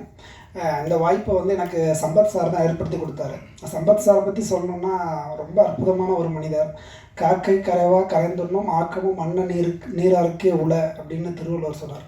ஒரு காக்கை தனக்கு கிடைச்ச உணவை தான் மட்டும் உண்ணாது எல்லாருக்கும் பகிர்ந்து கொடுக்கும். அப்படிப்பட்ட மனிதர்கள் தான் இந்த உலகத்துக்கு தேவை, அவங்க தான் வெற்றி பெறுவாங்கன்னு சொல்லுவாங்க. அந்த மாதிரி தனக்கு எது கிடைச்சாலும் தன்னோட சுற்றி இருக்கவங்களுக்கு கொடுக்கக்கூடிய ஒரு பண்பாளர் தான் சம்பத் சார். அவர் இந்த வாய்ப்பை நிறையா பேருக்கு இந்த படத்தில் வாய்ப்பு வாங்கி கொடுத்தாரு. அதில் ஒரு ஆள் நான். ரொம்ப சிறப்பான ஒரு பாடலாக இந்த பாடல் வந்திருக்கு. அதாவது நெடுநல் ஓடையில் சொல்லுவாங்க, கணவன் மனைவிக்குரிய உறவை அவ்வளோ அழகாக சங்க இலக்கியங்களில் நிறைய பாடல்களில் இருக்குது. அந்த பாடல்கள் மாதிரி இந்த பாடல் வந்து ஒரு நவீன வடிவில் ரொம்ப சிறப்பாக இருக்குது. அதை காட்சிப்படுத்தின விதமும் சந்தோஷ் சார் ரொம்ப சிறப்பாக நடிச்சிருந்தாங்க. உண்மையிலேயே ரொம்ப பெருமையாக இருக்குது. சந்தோஷ் சாரை பற்றி ஒரே ஒரு இது சொல்லிக்கணும். மருந்தாகி தப்பா மறந்தற்றால் செல்வம் பெருந்தகையான் கண் படின் அப்படின்னு திருவள்ளுவர் சொல்வார். ஒரு மருந்து மரம் எப்படி தன்னை முழுமையாக தன்னை நம்பி இருக்கவங்களுக்கு கொடுத்து விடுகிறதோ அந்த மாதிரி தனக்கு எது கிடைச்சாலும் முழுமையாக இந்த சினிமாவுக்கே கொடுக்கக்கூடிய ஒரு மனிதர் தான் சந்தோஷ் சார். அவருக்கு எந்த பணம் எவ்வளோ வந்தாலும் சரி அதை முழுமையாக சினிமாவுக்காகவே அர்ப்பணிக்கக்கூடிய ஒருவர். இன்னும் தொடர்ந்து அவர் வந்து ஒரு காட்டாறு மாதிரி, அந்த காட்டாறில் நிறைய பறவைகளும் விலங்குகளும் நீர் இருந்தது. அதில் ஒரு சிறு பறவை தான் நான். அந்த காட்டாறு தொடர்ந்து ஓடிக்கொண்டே இருக்கணும். அதில் எங்களை மாதிரி சின்ன சின்ன பறவைகள் தொடர்ந்து பயணிச்சுக்கிட்டு எங்களுடைய வாழ்வியலை நடத்தணும். அதுக்கு சந்தோஷ் சார் நீண்ட நாட்கள் தொடர்ந்து அவர் இயங்கணும். இந்த திரைப்படம் உழைப்பாளர் தினம், இந்த பேரை வந்து ரொம்ப சிறப்பாக இருக்குது. அதை விட தோழர் வந்து வெளியிட்டது சிறப்பாக இருக்குது. என்னுடைய மூத்த பையன் பேர் லெனின் தான். நாங்கள் ஒரு கம்யூனிஸ்ட் குடும்பத்தை சேர்ந்தவங்க தான்.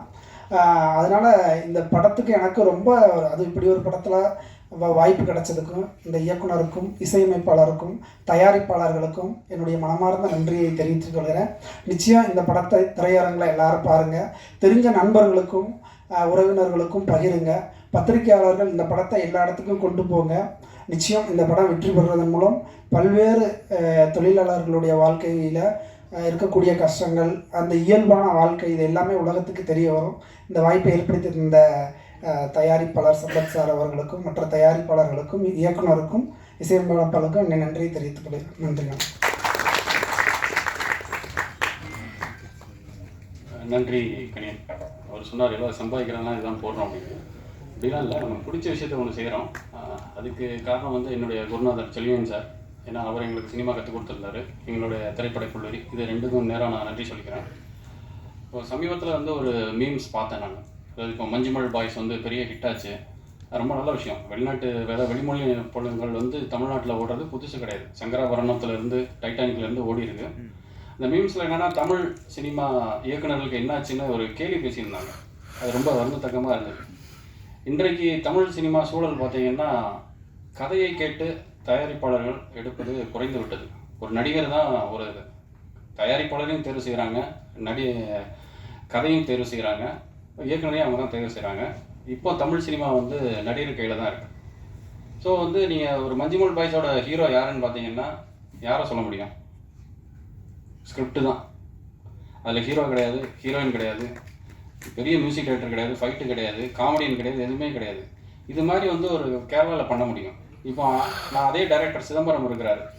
அந்த டைரக்டரை கொண்டு வந்து இங்கே ஒரு தயாரிப்பாளர்கிட்ட அந்த கதையை சொல்லியிருந்தா அந்த படத்தை யாராவது எடுத்துருப்பாங்களா? இது வந்து மௌனம் தான் பாருங்க. ஐயா வந்து நம்ம நந்தகோபால் சார் கூட 96 ஒரு அருமையான படம் எடுத்திருந்தாரு. எந்த வித ஒரு ஆபாசமும் இல்லாமல் ரொம்ப அருமையான படம். அதே மாதிரி பார்த்தீங்கன்னா ஒருத்தர் குற்றம் சொல்கிறதுக்கு முன்னாடி இங்கே என்ன நடக்குன்னு தெரியணும். இங்கே சினிமா அரசியல் புரியாமல் வேணும்னே வந்து இங்கே தலை சிறந்த இயக்குநர்கள்லாம் இருக்காங்க இந்தியாவிலே இருந்து. அவர் வந்து ஸ்ரீதர் சார்ல இருந்து பாரதிராஜா, பாலச்சந்தர், இயக்குனர் மியூன்லேருந்து எல்லாருமே இன்றைக்கும் இருக்கிறாங்க. ஸோ ஆனால் இன்றைக்குமே என்னென்னா பெரிய இயக்குநர்கள் நான் சொல்லக்கூடிய இப்போ இந்த ஒரு ரஞ்சித், மாரி செல்வராஜ், வெற்றிமாறன் உட்பட இவங்கெல்லாம் வந்து பெரிய ஹீரோக்களை வச்சு மட்டும் பண்ணிக்கிட்டே இருந்தீங்கன்னா அந்த பெரிய ஹீரோக்களுக்கு வசூலுக்கு தான் நீங்கள் உதவி பண்ணுவீங்களே தவிர ஒரு புதிய முயற்சி இல்லை. இன்றைக்கும் ஒரு பாரதிராஜா சாரை கொண்டாடுறதுக்கு காரணம் என்னென்னா ஒரு வளையல் கடையில் வேலை பார்த்த ஒரு ஆளை ஹீரோ ஆக்குனார், தன்னோட அசிஸ்டண்ட்டை ஹீரோ ஆக்குனார். இயக்குனர் மையம் பார்த்தீங்கன்னா ஒரு கர்நாடகாவிலேருந்து மொழியே தெரியாமல் வந்து தமிழை கற்றுக்க விட்டு வச்சுட்டு அவரை சூப்பர் ஸ்டார் ஆகி விட்டார். ஒரு உலகநாயகனை உருவாக்குனார். இந்த மாதிரி டேரக்டர்ஸ்லாம் இருந்த இடம் இது வந்து. ஏன் வந்து இந்த மாதிரி ஒரு ஹீரோக்கள் வந்து பார்த்திங்கன்னா சின்ன பட்ஜெட்டில் தான் வர முடியும். ஒரு நல்ல கதை அம்சம் கொண்ட இயக்குநர்கள் எல்லாரும் பார்த்தீங்கன்னா நான் ஒரு லிஸ்ட்டே சொல்ல முடியும். இதே நீங்கள் பார்த்தீங்கன்னா பாரஜித், மாரி செல்வராஜ், லோகேஷ் கனகராஜ், கார்த்திக் சுப்பராஜ், நலன் குமாரசாமி, இவங்கெல்லாம் எதிலிருந்து வந்தாங்க? சின்ன பட்ஜெட் படங்கள். ஆனால் இவங்க இவங்களோட இலக்கு என்னவா இருக்குன்னா பெரிய நடிகர்களோட வசூலுக்கு போய் ஒரு ரொம்ப வருத்தமாக இருக்குது. அது என்ன சொம்பு தூக்குறது பள்ள தூக்குற மாதிரி இருக்குது. அவங்க அடுத்து ஒரு கலையரசனோ, ஒரு அட்டகத்தி தினேசியோ, இல்லை ஒரு புதுமுகம், ஒரு ஆண்டனி, இல்லை குருசம சுந்தரம், பசுபதி மாதிரியான ஒரு அந்த கதாநாயகங்களை வச்சு ஏன் பண்ணுறதுக்கு தைரியம் இல்லையா? வசூலுக்கு பின்னாடி போனால் அவங்களுக்கு நிலையான ஒரு வாழ்க்கை இருக்காது. இன்றைக்கும் நம்ம வந்து இயக்குனர் செய்கிறாங்கிறோம். அதுக்கடுத்து ஒரு இயக்குனர் ஒரு பொதிகையோ ஒரு இயக்குனர் மேற்கு தொடர்ச்சி மலையோ வர முடியாத அளவுக்கு காரணம் வந்து இதுதான். நான் இன்னைக்கு பேசுறதுக்கு காரணம் வந்து என்னென்னா என்னுடைய இயக்குனர் தான். அவர் எந்த ஒரு பொருளாதார எதிர்பார்ப்பும் இல்லாமல் என்ன ஹீரோ ஆக்குனார். ஸோ வந்து ஸ்கிரிப்டுக்கு செலவு பண்ணாமல் நீங்கள் வந்து வெறும் நடிகர்களுக்கு செலவு பண்ணீங்கன்னா தமிழ் சினிமா இன்னும் மிக மோசமான ஒரு வீழ்ச்சிக்கு போகும். அதனால் வந்து இங்கே இன்னொன்று பார்த்தீங்கன்னா பெரிய டைரக்டர்ஸ்லாம் சொல்கிறாங்க கதையை திருடுறாங்க. இதே மாதிரி இந்திய சினிமாவில் வேறு எங்கேயுமே நடக்கிறது இல்லை. அதுவும் என்னென்னா அந்த விவேக் படம் மாதிரி முன்னாடியே சங்கத்தில் போய் ஃபைன் கட்டிடுறாங்க. அடுத்த படம் நான் கதை திருட போகிறேன், அதனால் நீங்கள் வந்தீங்கன்னா கட்ட பஞ்சாயத்து பண்ணாதீங்க, கழிச்சிருங்க. இது வந்து நம்ம ரொம்ப பெருமை பேசிக்கிறோம் தமிழ் சினிமா அது இதுன்னு. இதெல்லாம் ரொம்ப வருந்தத்தக்க விஷயம். ஒரு ரைட்டரை வச்சு எழுத வச்சுட்டு வசனம்னு போடுறாங்க. இதெல்லாம் வந்து கீழ்த்தரமான செயல். இதெல்லாம் பண்ணுறாங்க. இதெல்லாம் பார்த்தீங்கன்னா இந்த இயக்குநர்கள் வந்து சமூகத்துக்கு பாடம் எடுக்கிறாங்க, மக்கள் எப்படி வாழணும் அவங்களுக்கு வந்து கற்றுக் கொடுக்குறாங்க. ஏன் அப்படின்னா அந்த வசனம்னு போட்டால் வந்து ரீமேக் பண்ணும்போது ரைட்ஸ் கொடுக்க வேணாம். இதில் என்ன ரைட்ஸ், அந்த வர்றதே 10%, அதில் அந்த ஒரு எழுத்தாளருக்கு கொடுக்குறதுல என்ன இருக்குது? ஸோ இந்த மாதிரி சிந்திச்சாங்கன்னா எப்படி வளரும்? இப்போ அகிரா குரோசாவாலாம் எடுத்துக்கிட்டிங்கன்னா 4 ரைட்டர்ஸ் இருப்பாங்க. இவங்க பேசுகிறது மட்டும் அகிரா குரோசாவா, ஸ்பீல்பர்க் அது இதுன்னு சொல்லுவாங்க. ஆனால் ரைட்டர்ஸ்க்கான அங்கீகாரமே இல்லை. அதனால தான் இப்போ நான் இந்த படத்தில் பார்த்தீங்கன்னா கதை தான் எழுதினேன். நான் ஒரு 3 பக்கத்தில் கதை எழுதிட்டு அவர் ஜான் பாபுராஜ் எங்கள் திரைக்கதை ஆசிரியர், தமிழின் மிக ஒரு சிறந்த ஒரு திரைக்கதை ஆசிரியராக வந்து கொண்டு இருக்கிறார். நிச்சயம் இந்த மாதிரியான இவங்களை வந்து பயன்படுத்துங்க. நீங்கள் பெரிய இப்போ ஒரு ப்ரொடியூசர் வந்து என்ன பண்ணால் முதல்ல கதையெல்லாம் தேர்ந்தெடுக்கணும். இங்கே எந்த நடிகருக்கும் படம் ஓடாது, அது நான் உறுதியாக சொல்ல முடியும். இங்கே மார்க்கெட்டுங்கிறாங்க, அது கோயம்பேடு மார்க்கெட்டோ மாட்டுத்தாவணி மார்க்கெட்டோ எந்த மார்க்கெட்டும் கிடையாதுங்க. அந்த ஸ்கிரிப்ட் அந்த டைரக்டர் தான். ஸோ அவங்களுக்கு நீங்கள் காசு கொடுங்க. ரைட்டருக்கு காசு கொடுக்காம ஏமாத்துறது, பேரை போடாமல் பண்ணுறது, இதெல்லாம் வந்து பேசுகிறதுக்கு முதல்ல தயங்குறாங்க, பயப்படுறாங்க. இல்லை நீங்கள் ஏன் இப்படி தைரியமாக பேசுகிறீங்க அப்படின்னா யாராவது பேசுங்க. யாருமே பேசலைன்னா அது வந்து அந்த சமூகத்துக்கே வந்து ஒரு வருந்தத்தக்கமான விஷயமாயிடும். அதனால தான் நான் பார்த்தீங்கன்னா ரைட்டர் பேரை தான் ஃபஸ்ட்டு டெக்னீஷியன் இதில் போட்டிருப்பேன். ஏன்னா நான் அங்கீகாரம் கொடுக்குறேன். நான் அவருக்கு இந்த படத்தில் வந்து ஒரு முதல்ல வந்து அவருக்கு வந்து சம்பளத்தை கொடுத்தேன். இந்த டெக்னீஷியன்லேயே அவருக்கு தான் அதிக சம்பளம், அதிகமாக சொல்லி.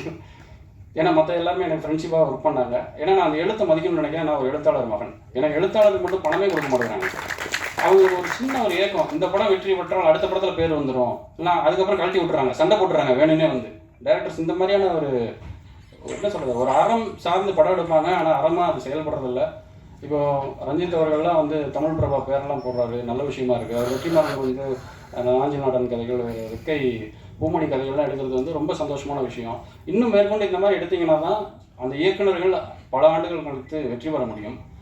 ஜான் பாபுராஜ் அவர்கள், அவரை உண்மையிலே எனக்கு பெருமையாக இருக்குது. அவரை நான் இந்த படத்தின் மூலம் தமிழ் சினிமாவில் அறிமுகப்படுத்துறது எங்கள் நிறுவனத்துக்கு பெருமை. அவரை பேச அழைக்கிறேன். அனைவருக்கும் வணக்கம். எனக்கு இந்த மேடை பேச்சு அவ்வளவு வசம் கிடையாது, அதனால் நான் பேசலை அப்படின்னு சொன்னேன்.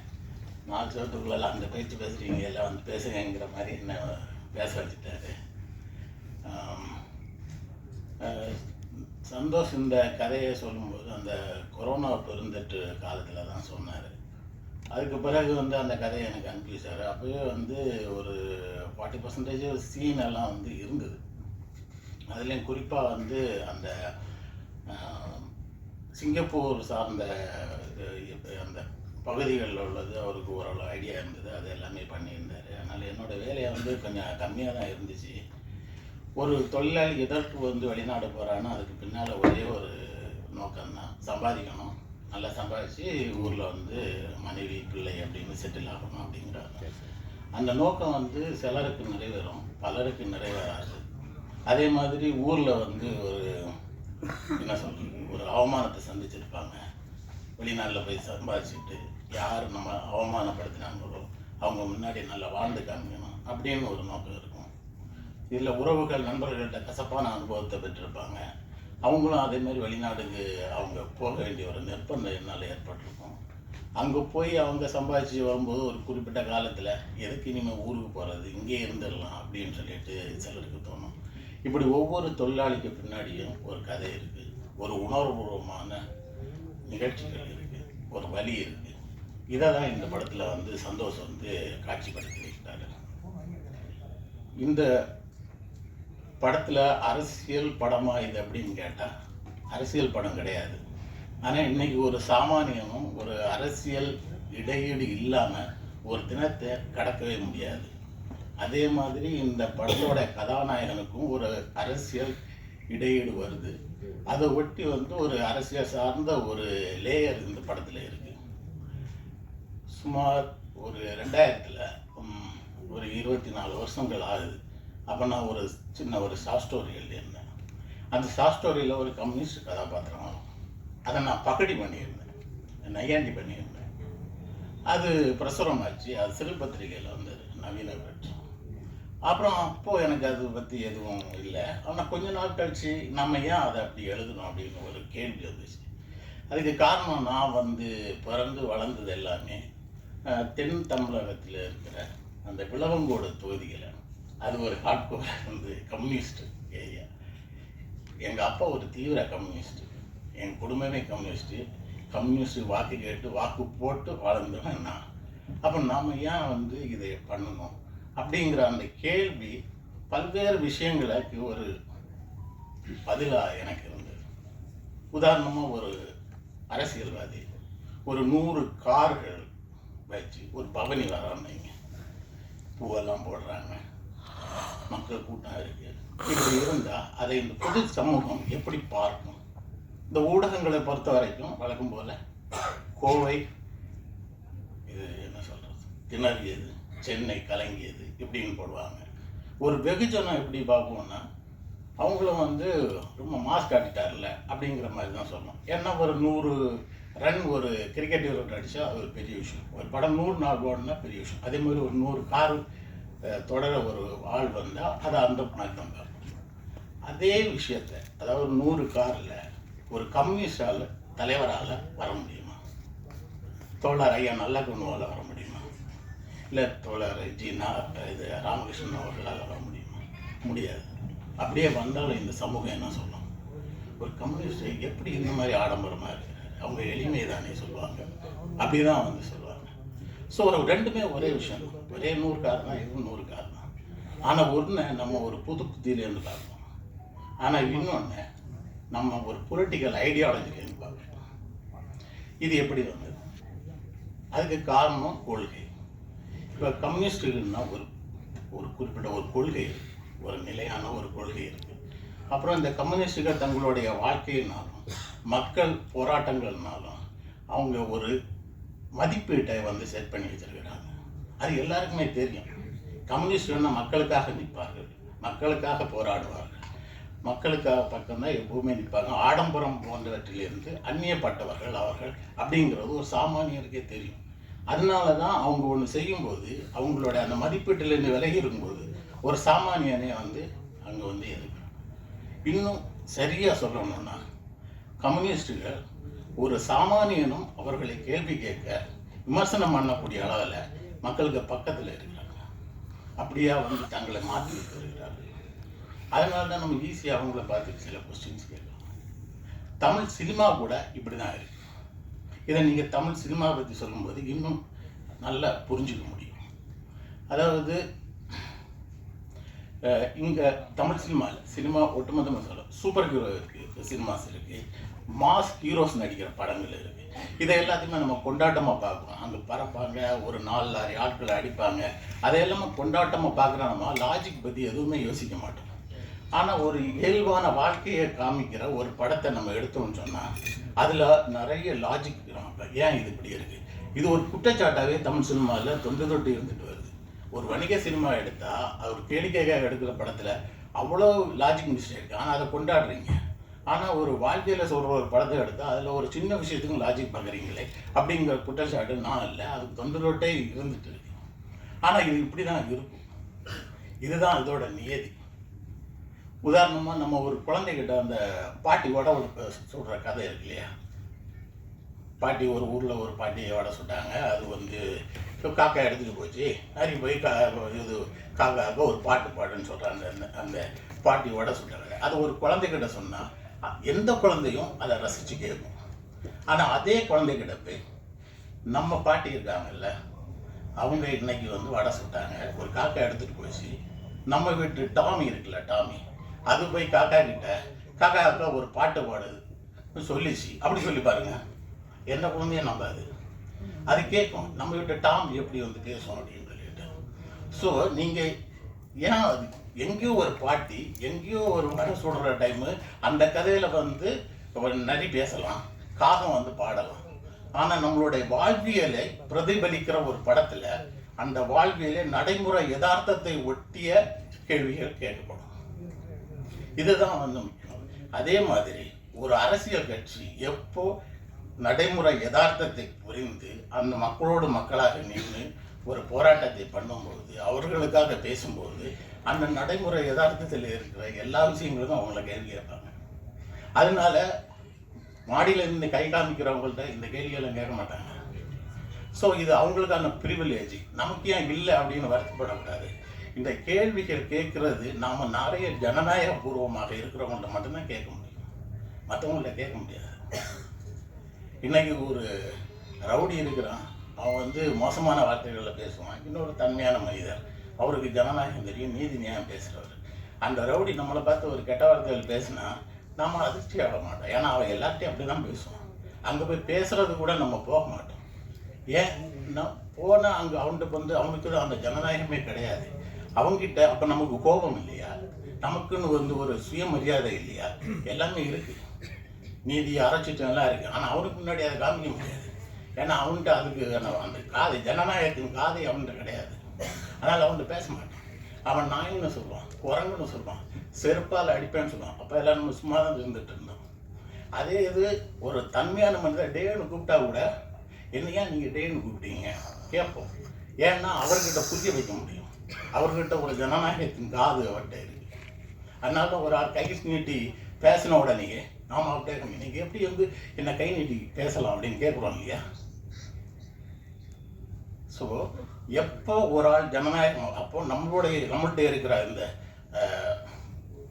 என்ன சொல்கிறது சுயமரியாதை, அரைச்சிட்டோம், இது எல்லாம் விழிப்போடு இருக்கணும்னா நம்ம முன்னாடி ஒரு ஜனநாயகமான ஒரு ஆள் இருக்கணும், ஒரு கொள்கை இருக்கணும். அதுதான் வந்து கம்யூனிசம். அவங்கள தான் நம்ம அதிகம் கேள்வி கேட்குறோம். அதனால நம்ம கேள்வி கேட்கும்போது நம்ம ஒன்று கேட்கணும், நம்மளுடைய வீரம் மட்டும் கிடையாது கேள்வி கேட்பது. இதில் இருக்கிறவன் ஜனநாயகபூர்வமாக இருந்தால் மட்டும்தான் அந்த கேள்வியை நம்மளால் கேட்க முடியும். நான் இந்த புரிதல் எனக்கு அன்னைக்கு இல்லை, அதனால நான் அப்படி எழுதுனேன்.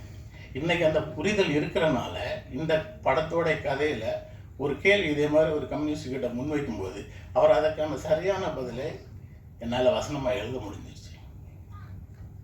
அதனால ஒரு கேள்வி கேட்பது, இன்னொருத்தரை கேள்வி கேட்காம இருக்கிறோம் அப்படிங்கிறது அது அவங்களுக்கான பிரிவிலேஜா அப்படின்னு சொல்லிட்டு வருத்தப்பட வேண்டியது மக்களோடு மக்கள் இது பணி செய்துட்டு இருக்கிறவங்க கவலைப்பட வேண்டிய அவசியம் கிடையாது. இதற்கு மிக முக்கியமான இன்னொன்று சொல்கிறேன். இதோட ஏன் கிடையாது அப்படின்னா, இதோட எண்ட் ரிசல்ட் பார்க்கணும். தமிழ் சினிமாவில் கடந்த ஒரு 15-20 வருடங்களாக தமிழ் சினிமா மேடைகளில் ஒரு 3 இயக்குநர்களுக்கு மட்டும்தான் வந்து நிரந்தரமாக நாற்காலி படப்பட்டிருந்தது. மகேந்திரன், பால்மகேந்திரா, பாரதிராஜா. இந்த 3 பேருமே நடைமுறை யதார்த்தத்தை ஒட்டி படம் எடுத்த நம் காலத்தின் முக்கியமான ஆளுமைகள். அவங்க காலத்தில் அவங்கள விடையும் வணிக வெற்றி கொடுத்தவர்கள் எல்லாம் பார்வையாளர் வரிசையில் இருக்கும்போது இவங்களை மட்டும்தான் நம்ம மேடையில் வச்சு கொண்டாடணும். இன்னும் 50 வருஷம் கழிச்சு இவரோட படைப்புகளையும் இவங்களை நம்ம கொண்டாடணும். அதே போல் மக்களோடு நிற்கிற, மக்களோடு பயணிக்கிற, மக்களுக்காக போராடுகிற, பேசுகிற ஒரு தத்துவமும் ஒரு தலைவர்களும் தான் நெடுங்காலம் நிற்பாங்க. அவங்கள தான் இந்த சொசைட்டி வந்து ஞாபகத்தில் வச்சுருக்கோம். அவங்கள தான் தங்களுடைய முன்னோடிகளாக பின்பற்றும். இந்த படத்தோட சந்தோஷ் பற்றி சொல்லணும்னா, அது ஒரு சென்னை எனக்கு எடுத்த ஒரு பெரிய ஒரு அற்புதமான விஷயங்களில் ஒன்று சந்தோஷம் எனக்கு பழக்கத்துக்கு முன்னாடி அவரோட அப்பா தான் எனக்கு பழக்கம். அண்ணாச்சி விற்கிற மாதிரி அவருக்கு பிறகு தான் அவங்க பிறகு மூலமாக தான் எனக்கு சந்தோஷ் பிரேம் எல்லாமே எனக்கு வந்து பழக்கம். இன்றைக்கி அவரோட வளர்ச்சி, இன்னைக்கு அவர் ஓப்பனாக சில விஷயங்கள் பேசுகிறது, இது எல்லாமே வந்து எனக்கு நானே சொல்லிடுறேன் இந்த ஆரம்பத்தில் இதெல்லாம் வேணுமா அப்படிங்கிற மாதிரி. ஆனால் அது வந்து மகிழ்ச்சியாக இருக்குது. ஆனால் யாராவது ஒரு ஆள் பேசி தானே ஆகணும் அப்படின்னு இறுதியாக நம்ம ஒரு விவசாயம் பண்ண போகிறோம் அப்படின்னு சொன்னால், இப்போ மாங்கன்று வைக்கிறோம், தென்னங்கன்று வைக்கிறோம், பெரிய அளவில் விவசாயம் பண்ண போகிறோம்னா ஒரு அனுபவசாலிகள் என்ன சொல்லுவாங்க அப்படின்னா, நீ அதெல்லாம் பண்ணு, ஆனால் அது கூட கொஞ்சம் கீரையும் வை அப்படின்னு சொல்லுவாங்க. ஏன்னா ஒரு மாங்கன்றோ இல்லை தென்னங்கன்றோ அது வளர்ந்து நமக்கு பயன் தர்றதுக்கு பல காலம் ஆகும். அந்த பெரிய ஒரு டைம் பீரியடில் நம்மளுக்கு ஒரு சலிப்பு வரும், ஒரு அயற்சி வரும். ஆனால் கீரை அப்படி கிடையாது. அதோட வளர்ச்சியை ஒவ்வொரு நாளும் நம்ம பார்க்கலாம், ஒவ்வொரு நாளும் பார்க்கலாம். ஒரு 2 வாரத்தில் நம்ம வந்து அறுவடை செய்துட்டு போகலாம். அது வந்து நமக்கு பெரிய ஒரு திருப்தியை தரும். நம்ம நீண்ட தூரம் பயணிக்கும்போது அதில் சோர்வு தட்டாமல் இருக்கிறதுக்கு இது பெருசாக உதவும். இந்த படம் கிட்டத்தட்ட இந்த படத்தை பணியாற்றிய நான் உட்பட எல்லோருக்குமே வந்து இது ஒரு என்ன சொல்கிறது, ஒரு கீரை அறுவடை மாதிரி தான். இதோடைய இது கிடைக்க போகிற லாபம் சின்னதாக இருக்கலாம், பெருசாக இருக்கலாம். ஆனால் இது வந்து கீரை மாதிரி ஒரு டேஸ்டான ஒரு விஷயம். எங்கள் எல்லாருமே நாங்கள் ஒரு பெரிய ஒரு ரன்னில் இருக்கிறோம், ஒரு நீண்ட ஓட்டத்தில் இருக்கிறோம். அதில் நாங்கள் சரிப்படையாமல் இருக்கிறதுக்கு மிக முக்கியமாக இந்த படம் ஒரு முக்கியமான ஒரு காரணமாக ஒரு பூஸ்டாக எங்களுக்கு இருக்கும். அதற்கு நான் வந்து சந்தோஷுக்கு நன்றி சொல்ல கடமைப்பட்டிருக்கிறேன். நன்றி.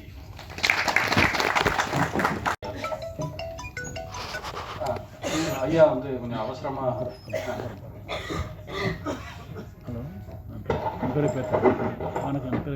தமிழ் திரையுலகத்தில் இன்னைக்கு இருக்கக்கூடிய போக்கு பற்றி நான் எதுவும் பேச வேண்டாம்னு தான் பேசலை. ஆனால் நீங்களும் பேசுனதை கேட்ட பிற்பாடு ஒரு 5 நிமிஷம் எடுத்துதான் நினைக்கிறேன். நான் 2010 கட்சியுடைய மாநில செயலாளராக பொறுப்பேற்றேன். அடுத்து 2 மாதங்களுக்குள்ள மறைந்த இயக்குனர் பாலச்சந்திரன் அவருடைய ஃப்ளாட்டில் சந்தித்து நான் பேசினேன். அவர் சந்திக்கிறதுக்கு முன்னாடி இந்த சினிமா ஸ்டார்ன்ற வந்து ஒரு மேகசைனில் சில விஷயங்களை படிச்சுட்டு போனேன். நான் அவர்கிட்ட கேட்டேன், நீங்கள் வந்து உங்கள் பேட்டியில் சொல்லும் பொழுது நான் அன்னைக்கு வந்து கொடிகட்டி பறந்த எம்ஜிஆர் அந்த ஃபார்முலா அதுக்குள்ளே நான் போகலை, அதே மாதிரி சிவாஜி அவருடைய அதுக்குள்ளே போகலை, அப்புறம் எப்படி வெற்றி பெற்றீங்க அப்படின்னு சொல்லி கேட்டேன். அவர் சொன்னார், நாங்கள் ஆரம்பத்தில் இந்த உலகத்துக்கு வந்தப்போ இப்போ மாதிரி உங்களுக்கு வந்து ஹாலிவுட் ஃபில்மை வந்து ஒரு 10 படத்தை நெட்டில் எடுத்து போட்டு பார்த்துட்டா ஒரு ஸ்கிரிப்ட் எழுதிடலாம், எங்களுக்கு அப்படி வாய்ப்பு இல்லை. ஆனால் ஒன்று மட்டும் முடிவு பண்ணேன், இந்த பக்கம் எம்ஜிஆரை வச்சும் பண்ண வேண்டாம், சிவாஜி வச்சும் பண்ண வேண்டாம், இது 2 பேர் இல்லாமல் வேறொரு பாதையை நான் தேர்ந்தெடுத்தேன் அப்படின்னாரு. அப்புறம் சொன்னார், ஆனால் என்னை வந்து எம்ஜிஆர் ரொம்ப வற்புறுத்தினார், சிவாஜி வற்புறுத்த என்ன சொல்லுவேன்னா, உங்களெல்லாம் வச்சு படம் எடுக்கிறதுக்கு திரைக்கதைக்கு எனக்கு திறமை இல்லைன்னு சொல்லுவேன். கட்டாயப்படுத்திருந்தாரு. தெய்வித்தா என்ற படத்துக்கு திரைக்கதை வசனம் மட்டும் நான் எழுதினேன் அப்படின்னு சொல்லி பாலச்சந்திரன். அது போல பாலு மகேந்திரன் எங்களுக்கு நீண்ட தொடர்பு உண்டு. அவருடைய கடைசி படம் தலைமுறைகள்னு சொல்லி எடுத்த படம் அவரோட. அதே போலவே வந்து இவர் ராஜமுருகன், அடுத்து வந்து இன்று நேற்று நாளைன்னு எடுத்த ரவிக்குமார், இப்படி பல பேரை, பாரதி ராஜா, பல பேரோட தொடர்பு உண்டு. கடைசியாக ஒரு கட்டத்தில் நம்ம கமல் சார் வந்து திரையுலகத்துக்கு வர்றதுக்கு, இது அரசியலுக்கு வர்றதுக்கு முன்னாடி அவர் சந்தித்தேன். இப்போ நீங்கள் படம் வந்து தலைஞர் அந்த பகுதியில் எடுத்தீங்கல்ல, அந்த கீழத்தஞ்சையினுடைய மண்ணை புரட்டி போட்ட ஒரு மகத்தான தலைவர் இருந்தார். அவர் பேர் பி சீனிவாசராவ். அவர் பிறந்தது கர்நாடகத்தில் தென்கனராவில், படித்தது பெங்களூரில். ஆனால் காந்திஜியுடைய அழைப்பை ஏற்று காந்திஜி என்ன சொன்னார்னா, மாணவர்களே கல்லூரிகளை விட்டு வெளியேறுங்கள், சுதந்திர பாடத்துக்கு கலந்து கொள்ளுங்கள் என்று அவருடைய அழைப்பேற்று பெங்களூர்லேருந்து சென்னைக்கு வந்து 1936 கம்யூனிஸ்ட் இயக்கத்தில் சேர்ந்து அந்த முடிவின் அடிப்படையில் 40களில் வந்து கீழத்தஞ்சைக்கு போகும்போது அவருக்கு வந்து தமிழ் திக்கி பேச தெரியும், எழுத தெரியாது, படிக்க தெரியாது. ஆனால் வாழ்ந்தது அந்த மண்ணில் 19 ஆண்டுகள். இன்னைக்கு அந்த கீழத்தஞ்சை நாகை திருவாரூர் மாவட்டத்தில் பலமான கம்யூனிஸ்டை இருப்பதற்கு வித்திட்டவர் பி சீனிவாசராவ் என்று சொல்லக்கூடிய கர்நாடகத்தில் பிறந்தவர். அவருடைய வாழ்க்கை வரலாற்றை அனுபவத்தையும் இன்னும் சில பிரசுரங்களையும் கமலை சந்திச்சு நான் அவர்கிட்ட கொடுத்தேன். உங்கள் உருவத்துக்கு சீனிவாசராவ் நடிக்கலாம், அந்த புக்கெல்லாம் வாங்கிட்டாரு, நான் பார்க்குறேன்னு சொன்னார். இப்படி உங்களுக்கு வந்து திரையுலகம் ஏராளமாக சொல்ல வேண்டிய அவசியம் இருக்கிறது. அது அநேகமாக நான் இவ்வளோ கிரிட்டிக்கலாக நீங்கள் வந்து என்னுடைய நிலைமை பற்றி போச்சு நான் எதிர்பார்க்கல. நீங்கள் வந்து அவர் சந்தோஷம், மற்றவங்கெல்லாம் ரொம்ப. அடுத்தது வந்து அந்த பாடல்கள் வந்து பின்னணி சொன்னார் பாருங்க, மலேசியாவில். ஏன்னா நீங்கள் நான் விட்டு நண்பர்கிட்ட சொல்லிட்டு இருந்தேன், ஆடு ஜீவிதம்னு ஒரு நாவல் வந்து படமாக வந்துடுச்சு. அது வந்து அநேகமாக ஏராளமான மொழிகளில் மொழியாக்கம் செய்யப்பட்ட ஒரு சிறந்த நாவல் படமாக வந்திருக்கு. அப்புறம் இந்த மஞ்சுமல் பாய்ஸை பற்றி சொன்னீங்களாகவே இன்றைக்கு திரையுலகத்தில் ஒரு முக்கியமாக அவங்க வந்து கதையை கருவாக வைத்து அதற்கு பிறகு நீங்கள் வந்து நடிகர்கள் மற்றதெல்லாம் செலக்ட் பண்ணுறது பதிலாக இவருக்காக அந்த கதை அந்த நிலைமை மாறி உங்களுக்கு வந்து உண்மையிலேயே மக்களுடைய வாழ்க்கையை, உழைக்கும் மக்கள் வாழ்க்கையை, பல்வேறு அம்சங்களை திரைப்படமாக கொண்டு வருவதற்கு முயற்சி எடுத்த உங்களை மீண்டும் பாராட்டி உங்கள் முயற்சி வெற்றி பெறுவதற்கு வாழ்த்துக்கிறேன். நன்றி, வணக்கம். சமீபத்தில் வந்து இப்போ சட்டமன்றத்தில் வந்து முதல்வர் அவர்கள் வந்து 500 கோடி ரூபாய்க்கு ஒரு ஃபிலிம் சிட்டி வந்து பூந்தமல்லி கிட்ட கட்ட போகிறதா அறிவிச்சிருக்காங்க. ஒரு நல்ல திட்டம், வரவேற்புக்கான திட்டம். ஆனால் அதை விட மிக முக்கியமான ஒரு விஷயமா நான் கருதுறது என்னென்னா, நான் மட்டும் இல்லை, என்னை போன்ற வளரும் கலைஞர்கள், இயக்குநர்கள், நடிகர்கள், தயாரிப்பாளர்களுக்கு ஒரு சின்ன விஷயம் சொல்லிக்கிறேன். ஒரு பள்ளியில் 2 பெண் குழந்தைகள் படிக்கிறாங்க. குழந்தையோட அப்பா வந்து 50,000 ரூபா சம்பளம் வாங்குறவர், இன்னொரு குழந்தையோட அப்பா வந்து 20,000 ரூபா சம்பளம் வாங்குறவர். அப்போ ஒரு பெரிய உச்ச நடிகர் படம் வெளியாகுது. தேட்டர் டிக்கெட் 160 ரூபா, பாப்கார்ன் 100 ரூபா.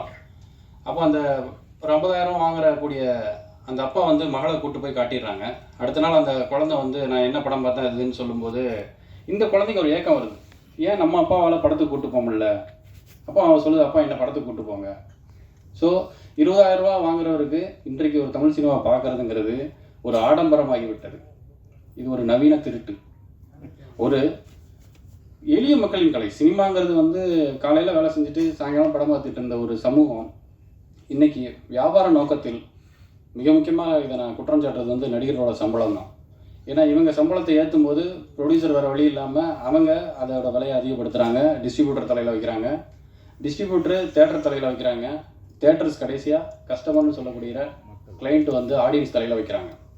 இன்றைக்கு 100 கோடி சம்பளம் வாங்குகிற அனைத்து நடிகர்களுமே தமிழ் ரசிகர்களை சட்டப்பூர்வமாக திட்டமிட்டு திருடுகிறார்கள். இது தமிழ் ரசிகர்களுக்கு தெரிய மாட்டேங்குது. இதெல்லாம் வந்து இந்த மாதிரி மேடைகளை சொல்லும் போது தான் போய் சேரும். இதை நீங்கள் எழுதணும் என்னன்ட்டு. உங்களை மாதிரி பத்திரிகையாளர்கள் எழுதும்போது இன்னும் போய் சேரும்.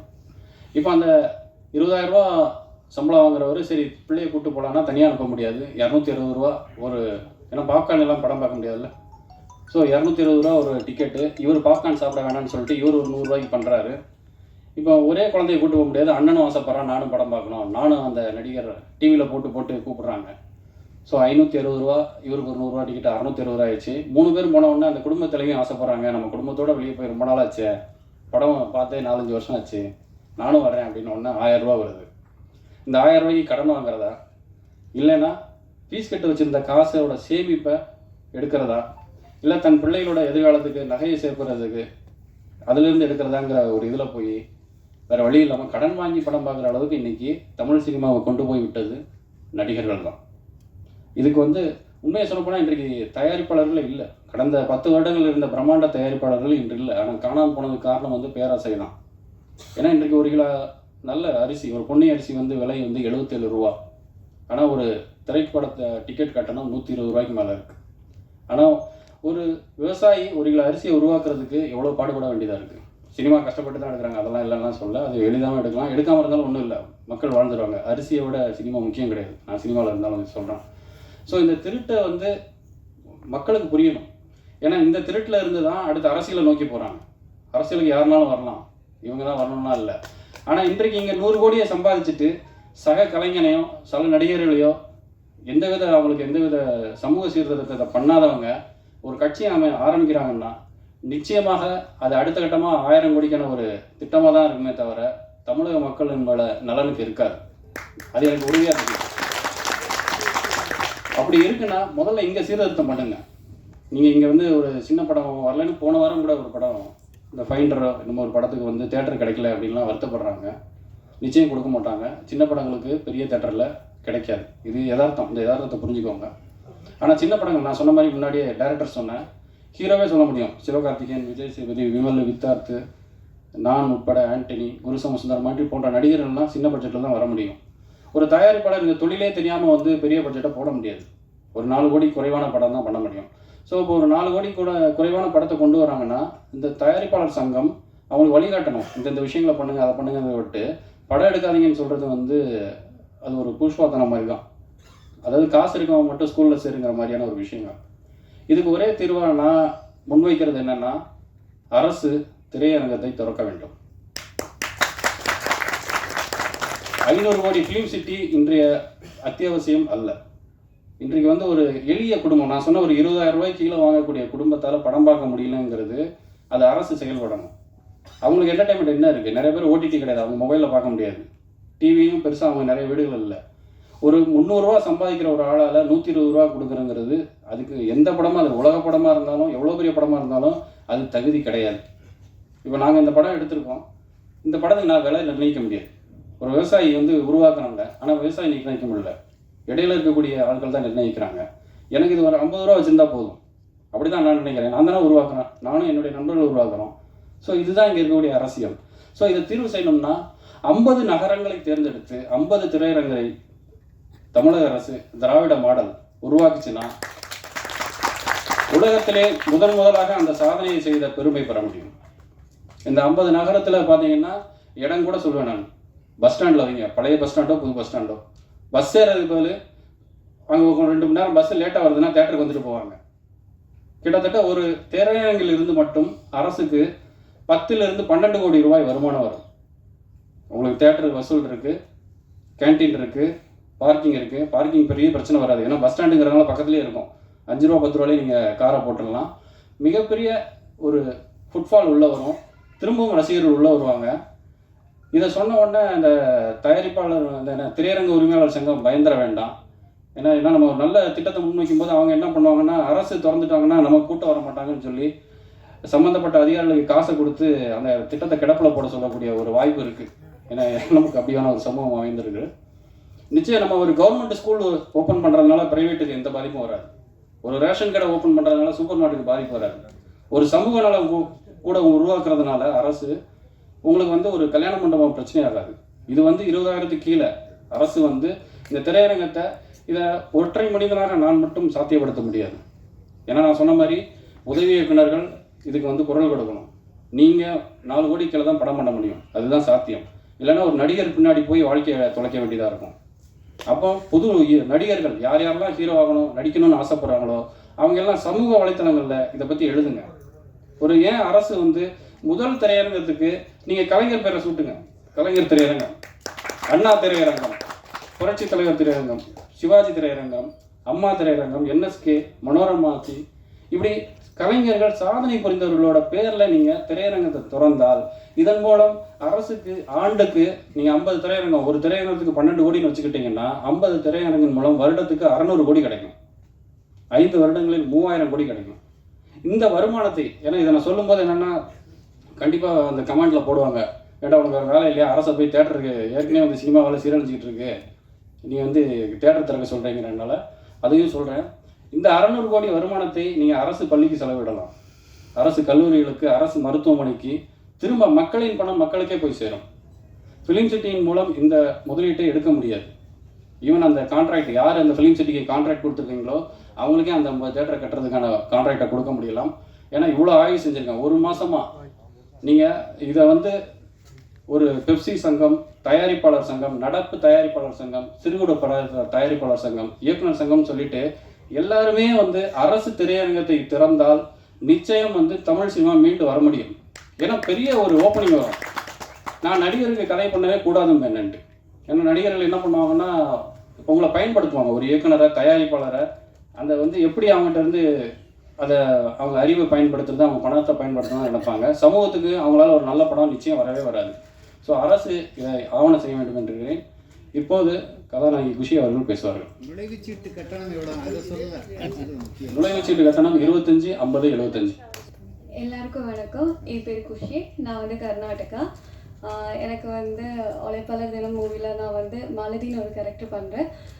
அந்த சான்ஸ் எனக்கு கொடுத்த சந்தோஷ் சார், அவங்களுக்கு தேங்க்ஸ். அண்ட் இதில் வந்து என்னை இன்ட்ரடியூஸ் பண்ணது கார்த்திக் சிவன்னு கோ ப்ரொடியூசர், அவங்களுக்கும் என்னோட தேங்க்ஸ்.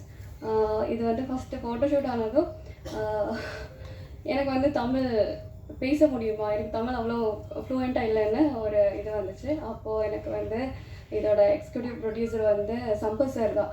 அவங்க தான் வந்து என்கிட்ட கேட்டாங்க, என்னம்மா தமிழ் டைலாக் எல்லாம் பேச முடியுமா, இதில் வந்து கொஞ்சம் டைலாக்ஸ் எல்லாம் ஒரு வில்லேஜ் சப்ஜெக்ட் மாதிரி இருக்குது அப்படின்னு என்கிட்ட கேட்டாங்க.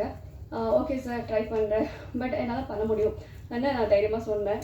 அவங்க எனக்கு நெக்ஸ்ட் டே வந்து படத்தோட மொத்த டைலாகும் எனக்கு சொல்லி கொடுத்தாங்க. அதை வந்து நான் கற்றுக்கிட்டேன். அதுக்கப்புறம் ஷூட்டுக்கு பிஃபோராக 2 days முன்னாடி என்னை வர வச்சாங்க. ஏன்னா அந்த வில்லேஜ் சப்ஜெக்ட் இல்லை, ஸோ எனக்கு வந்து வில்லேஜ் அந்த அளவுக்கு தமிழ்நாட்டில் நான் இது வரைக்கும் போனதில்லை. அப்போ அங்கே எப்படி இருக்கும் அதுக்காக என்னை கூப்பிட்டுட்டு பிஃபோராக என்னை வர சொன்னாங்க. நான் போனேன்.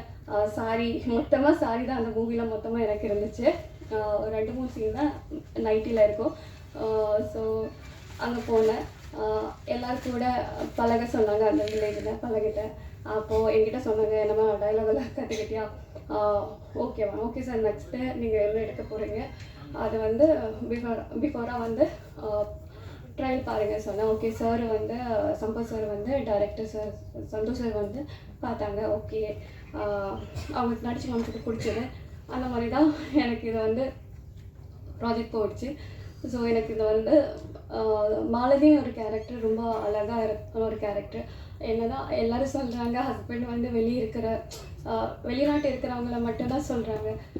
பட் அவங்களுக்காக ஏங்குற ஒரு ஒய்ஃபு, ஒரு அம்மா, ஒரு தங்கச்சி, அக்கா, அந்த மாதிரி மாலதின்னு ஒரு கேரக்டர் எல்லா ஒரு இதில் மாதிரி தான். எல்லா ஒரு பொண்ணுங்க கிட்ட இருக்கிற ஒரு கேரக்டர் தான். வெளிநாட்டில் இருக்கிறவங்களுக்காக இங்கே ஏங்குற ஒரு மனசு இருக்குது. ஹஸ்பண்ட் கூட வாழணும், இல்லை ஒரு அப்பா கூட இருக்கணும்னு இருக்கிற குழந்தைங்களாகட்டும், வெளிநாட்டில் இருக்கும்போது அவங்க எவ்வளோ மிஸ் பண்ணுவாங்க. ஒரு நல்ல நாள், ஒரு ஃபெஸ்டிவல், ஒரு ஸ்கூல் டே, என்னதான் இருந்தாலும் குழந்தைகளாகட்டும், ஒய்ஃப் ஆகட்டும், அம்மா ஆகட்டும், அவங்கள மிஸ் பண்ணுவாங்க.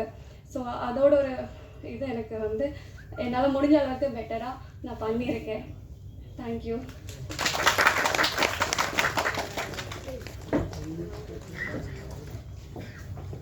சந்தோஷ், அடுத்த படத்தில் திராவிட நிறத்தில் ஒரு கதாநாயகியை கொண்டு வரும். ஆக்சுவலாக இந்த கதாநாயகியோட பிரச்சனை என்ன தெரியுமா உங்களுக்கு? நான் அதை நினச்சேன் சார். நான் ஆக்சுவலாக என்னென்னா, நான் ஒரு சம்பத் சார் தான் கூப்பிட்டு வந்தார். ஏன்னா ஏதாவது ஒரு பொண்ணை பிடிச்சிருங்க. ஏன்னா ஹீரோயின் தொல்லை தாங்க முடியல. ஹீரோயின் அம்மா, சித்தப்பா, பெரியப்பா எல்லாம் வராங்கிறாங்க. அவங்க ஒரு ஹேர் ட்ரெஸ்லேருந்து சேலை கட்டுறதுலேருந்து ஏகப்பட்ட இது இருக்குது. அது ஒரு பாலிட்டிக்ஸ் உங்களுக்கு தெரியும் என்னன்ட்டு. நான் அந்த ஹீரோயின் செலக்ட் பண்ணும்போது அந்த பொண்ணே பார்க்கலாம். பொண்ணுன்னு ஒன்று இருந்தால் கூப்பிட்டு வந்துருங்கன்ட்டேன். இல்லைன்னா நான் அவர்கிட்ட சொன்னேன், நீங்கள் தான் பொம்பளை வேஷம் போடணும் சிவாஜி கணேசன் மாதிரி அப்படின்னு. அவர் பயந்துட்டார். கடந்த இதில் பேசின மாதிரி ஊட்டியில் வந்து அரசு ஒரு திரையரங்கம் நடத்தி கொண்டு இருக்குது. எவ்வளோ பேருக்கு தெரியும்னு தெரியாது. ஊட்டியில் ஒரே ஒரு திரையரங்கம் இருக்குது. அது அரசு தான் நடத்துது. அதோட நேரடி வருமானம் கலெக்டருக்கு போகுது. ஸோ அது ஏற்கனவே இருக்கிறது. தொடர்ந்து அதை அடுத்து கவர்மெண்ட்டோட தான் சிறப்பு. அது இன்னும் நிறையா வரும்போது என்னென்னா, செகண்ட் ரிலீஸ் மாதிரி கொண்டு போகலாம். பெரிய படங்கள் ஒரு தடவை ஓடி அங்கே மல்டிப்ளெக்ஸ் மாதிரி வைக்கும்போது, ஏன்னா எல்லாரும் படம் பார்க்கணும். சமூக நீதிங்கிறது என்னென்னா, எல்லாரும் படிக்கணுங்கும்போது பிள்ளைகள், அதாவது குழந்தைகள். நான்லாம் வந்து சினிமா தேட்டரில் தான் வளர்ந்தேன். சும்மா இருந்தால் படத்துக்கு போயிடுவோம், அவ்வளோதான். என்ன படம் தெரியாது. சாமி படம் பார்ப்போம், சண்டை படம் பார்ப்போம், இந்த மிருகங்கள் படங்கள், ஜாக்கி சான் படம்லாம் அப்படி தான் பார்த்து வளர்ந்தோம். 5 ரூபா 2 ரூபா டிக்கெட்டில் இருந்தோம். இன்றைக்கு வந்து இது அதீத லாப நோக்க வெறி தான். அது அங்கேயுமே கம்யூனிசம் தான் வந்து நிற்கிது. எல்லாருக்கும் அந்த இது போய் சேரணும்ல. ஒரு குழந்தை ஆசைப்படுது, அதை செய்ய முடியலன்னா அந்த தகப்பனுக்கு எவ்வளோ பெரிய வருத்தம் இருக்கும். அதனால் அதை வந்து அரசு ஆவணம் செய்யணும். அதே போல் கம்யூனிஸ்ட் மாடல் பக்கத்து கேரளா ஸ்டேட்டில் ஓடிடி ஆரம்பிச்சிட்டாங்க. அடுத்து நம்ம அரசு ஓடிடி நிச்சயம் ஆரம்பிக்க வேண்டும். ஏனென்றால் கடந்த வருடம் 248 படம் சென்சார் வாங்கி ரிலீஸ் ஆகிருக்கு. அதில் 120 படங்கள் மட்டும்தான் ஓடிடி எடுத்திருக்காங்க. மீச்சம் இருக்கக்கூடிய 128 படங்கள் எங்கேயுமே வெளியாகலை. ஸோ ஒரு படத்துக்கு நீங்கள் 1 லட்ச ரூபா என்ட்ரி ஃபீஸ் மாதிரி வச்சிங்கன்னா கிட்டத்தட்ட 1 கோடி ரூபா கிடைக்கும். 100 படங்களை நீங்கள், ஏன்னா சின்ன படங்களை வந்து நீங்கள் உண்மையாக சொல்ல போனீங்கன்னு வச்சுக்கோங்களேன், இங்கே நிறைய மீடியேட்டர்ஸ் வந்து தப்பான ஆட்களாக இருக்காங்க. எல்லாருமே நான் தான் அமேசான், நெட்ஃப்ளிக்ஸ் ஓனர்னே சொல்லிடுறாங்க. வாங்க நான் ரிலீஸ் பண்ணி விட்றேன் அப்படின்னு சொல்லிட்டு அவங்க காசை வாங்கிட்டு ஆளை காணாமல் போயிடுறாங்க. அப்போ வந்து தயாரிப்பாளர் சங்கம் இவங்க தாங்க அக்ரிகேட்டரு, இவங்க தான் மீடியேட்டர், இவங்களை தொடர்பு கொள்ளுங்கிற நம்பரை போடலாம். அவர் தனஞ்சயன் சார் அதை வந்து ஒரு புக்கு போட்டுட்ருக்காரு. ரொம்ப அருமையான புக்கு, நடப்பு தயாரிப்பாளர் சங்கத்தில். அதுலேருந்து கூட எனக்கு நிறைய தொடர்புகள் கிடச்சிது. ஸோ அந்த ஓடிடி வந்து என்னென்னா, உலகெங்கிலும் இருக்க தமிழர்களை ஒன்றிணைக்க முடியும். வெறும் ஒரு 500 ரூபா வருட சந்தா 500 ரூபா வச்சிங்கன்னா 10 லட்சம் தமிழர்கள் உலகம் முழுக்க இருந்து சேரும்போது கிட்டத்தட்ட ஓடிடியில் இருந்து மட்டும் தமிழக அரசுக்கு 60 கோடிக்கு மேலே கிடைக்கும். இதெல்லாம் உபரி வருமானம். இதை பண்ணுவதன் மூலம் நமக்கு அவங்களோட டேட்டா பேஸ் கிடைக்கணும்.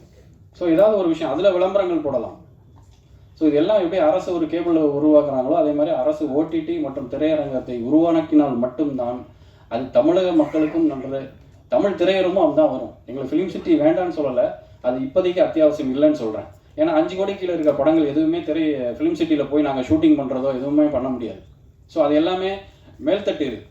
நீங்கள் அந்த பெரிய பட்ஜெட் படங்கள்லாம் பார்த்தீங்கன்னா கான்வென்ட் பசங்க மாதிரி, அவங்க அப்பா நீட்டு தேர்வு கொண்டு வந்தாலும் சேர்த்து விட்டுருவாரு, எப்படியாவது சேர்த்து விட்டு காசு கொடுத்தாவது அந்த படத்தை ரிலீஸ் பண்ணி விட்டுருவாரு.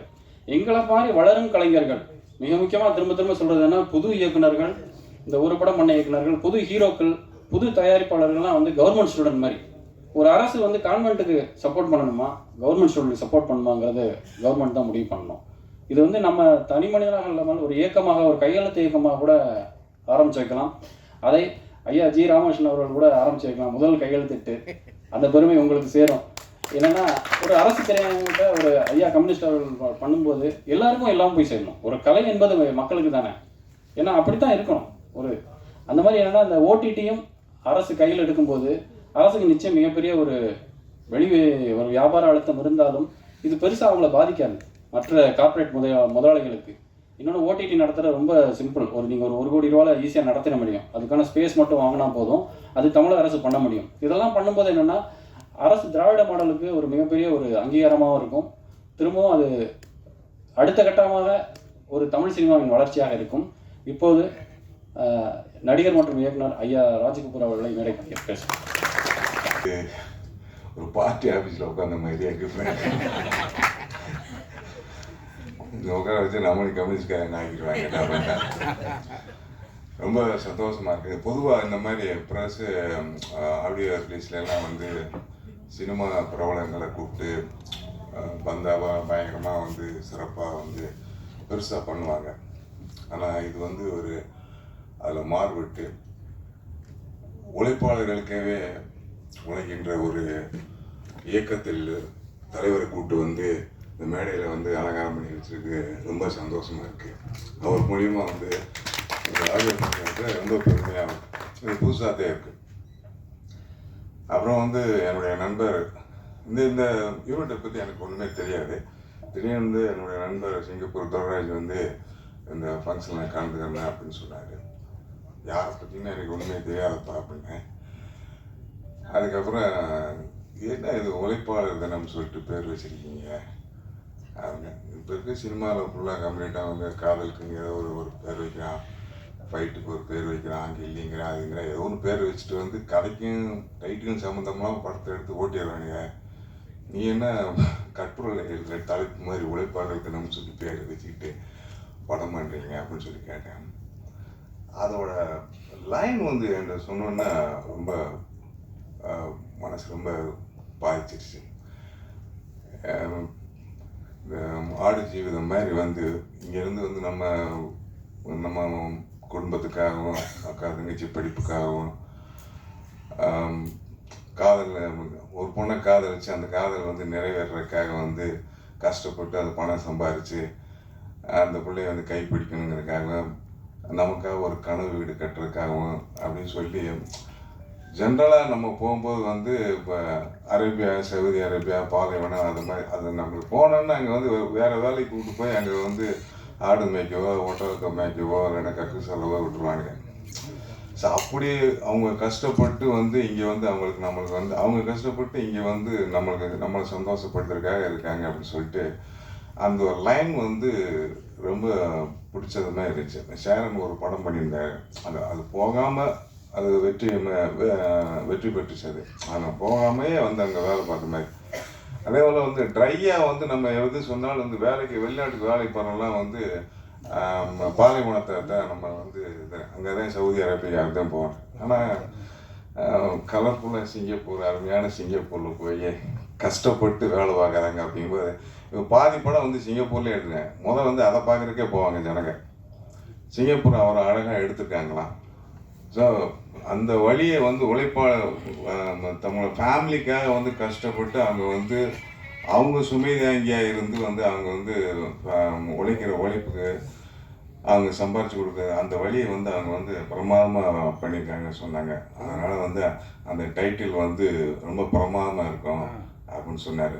அப்படி அது வந்து ரொம்ப சந்தோஷமாக போச்சு. சரி, உழைப்பாளர் தினம் அந்த டைட்டில் வந்து அதுக்கு தகுந்த மாதிரி. அதே போல் வந்து ஐயா வந்து அந்த ஃபுல்லாக அந்த ஓப்பனிங் வந்து எல்லாத்தையும் வந்து பேசிட்டாரு.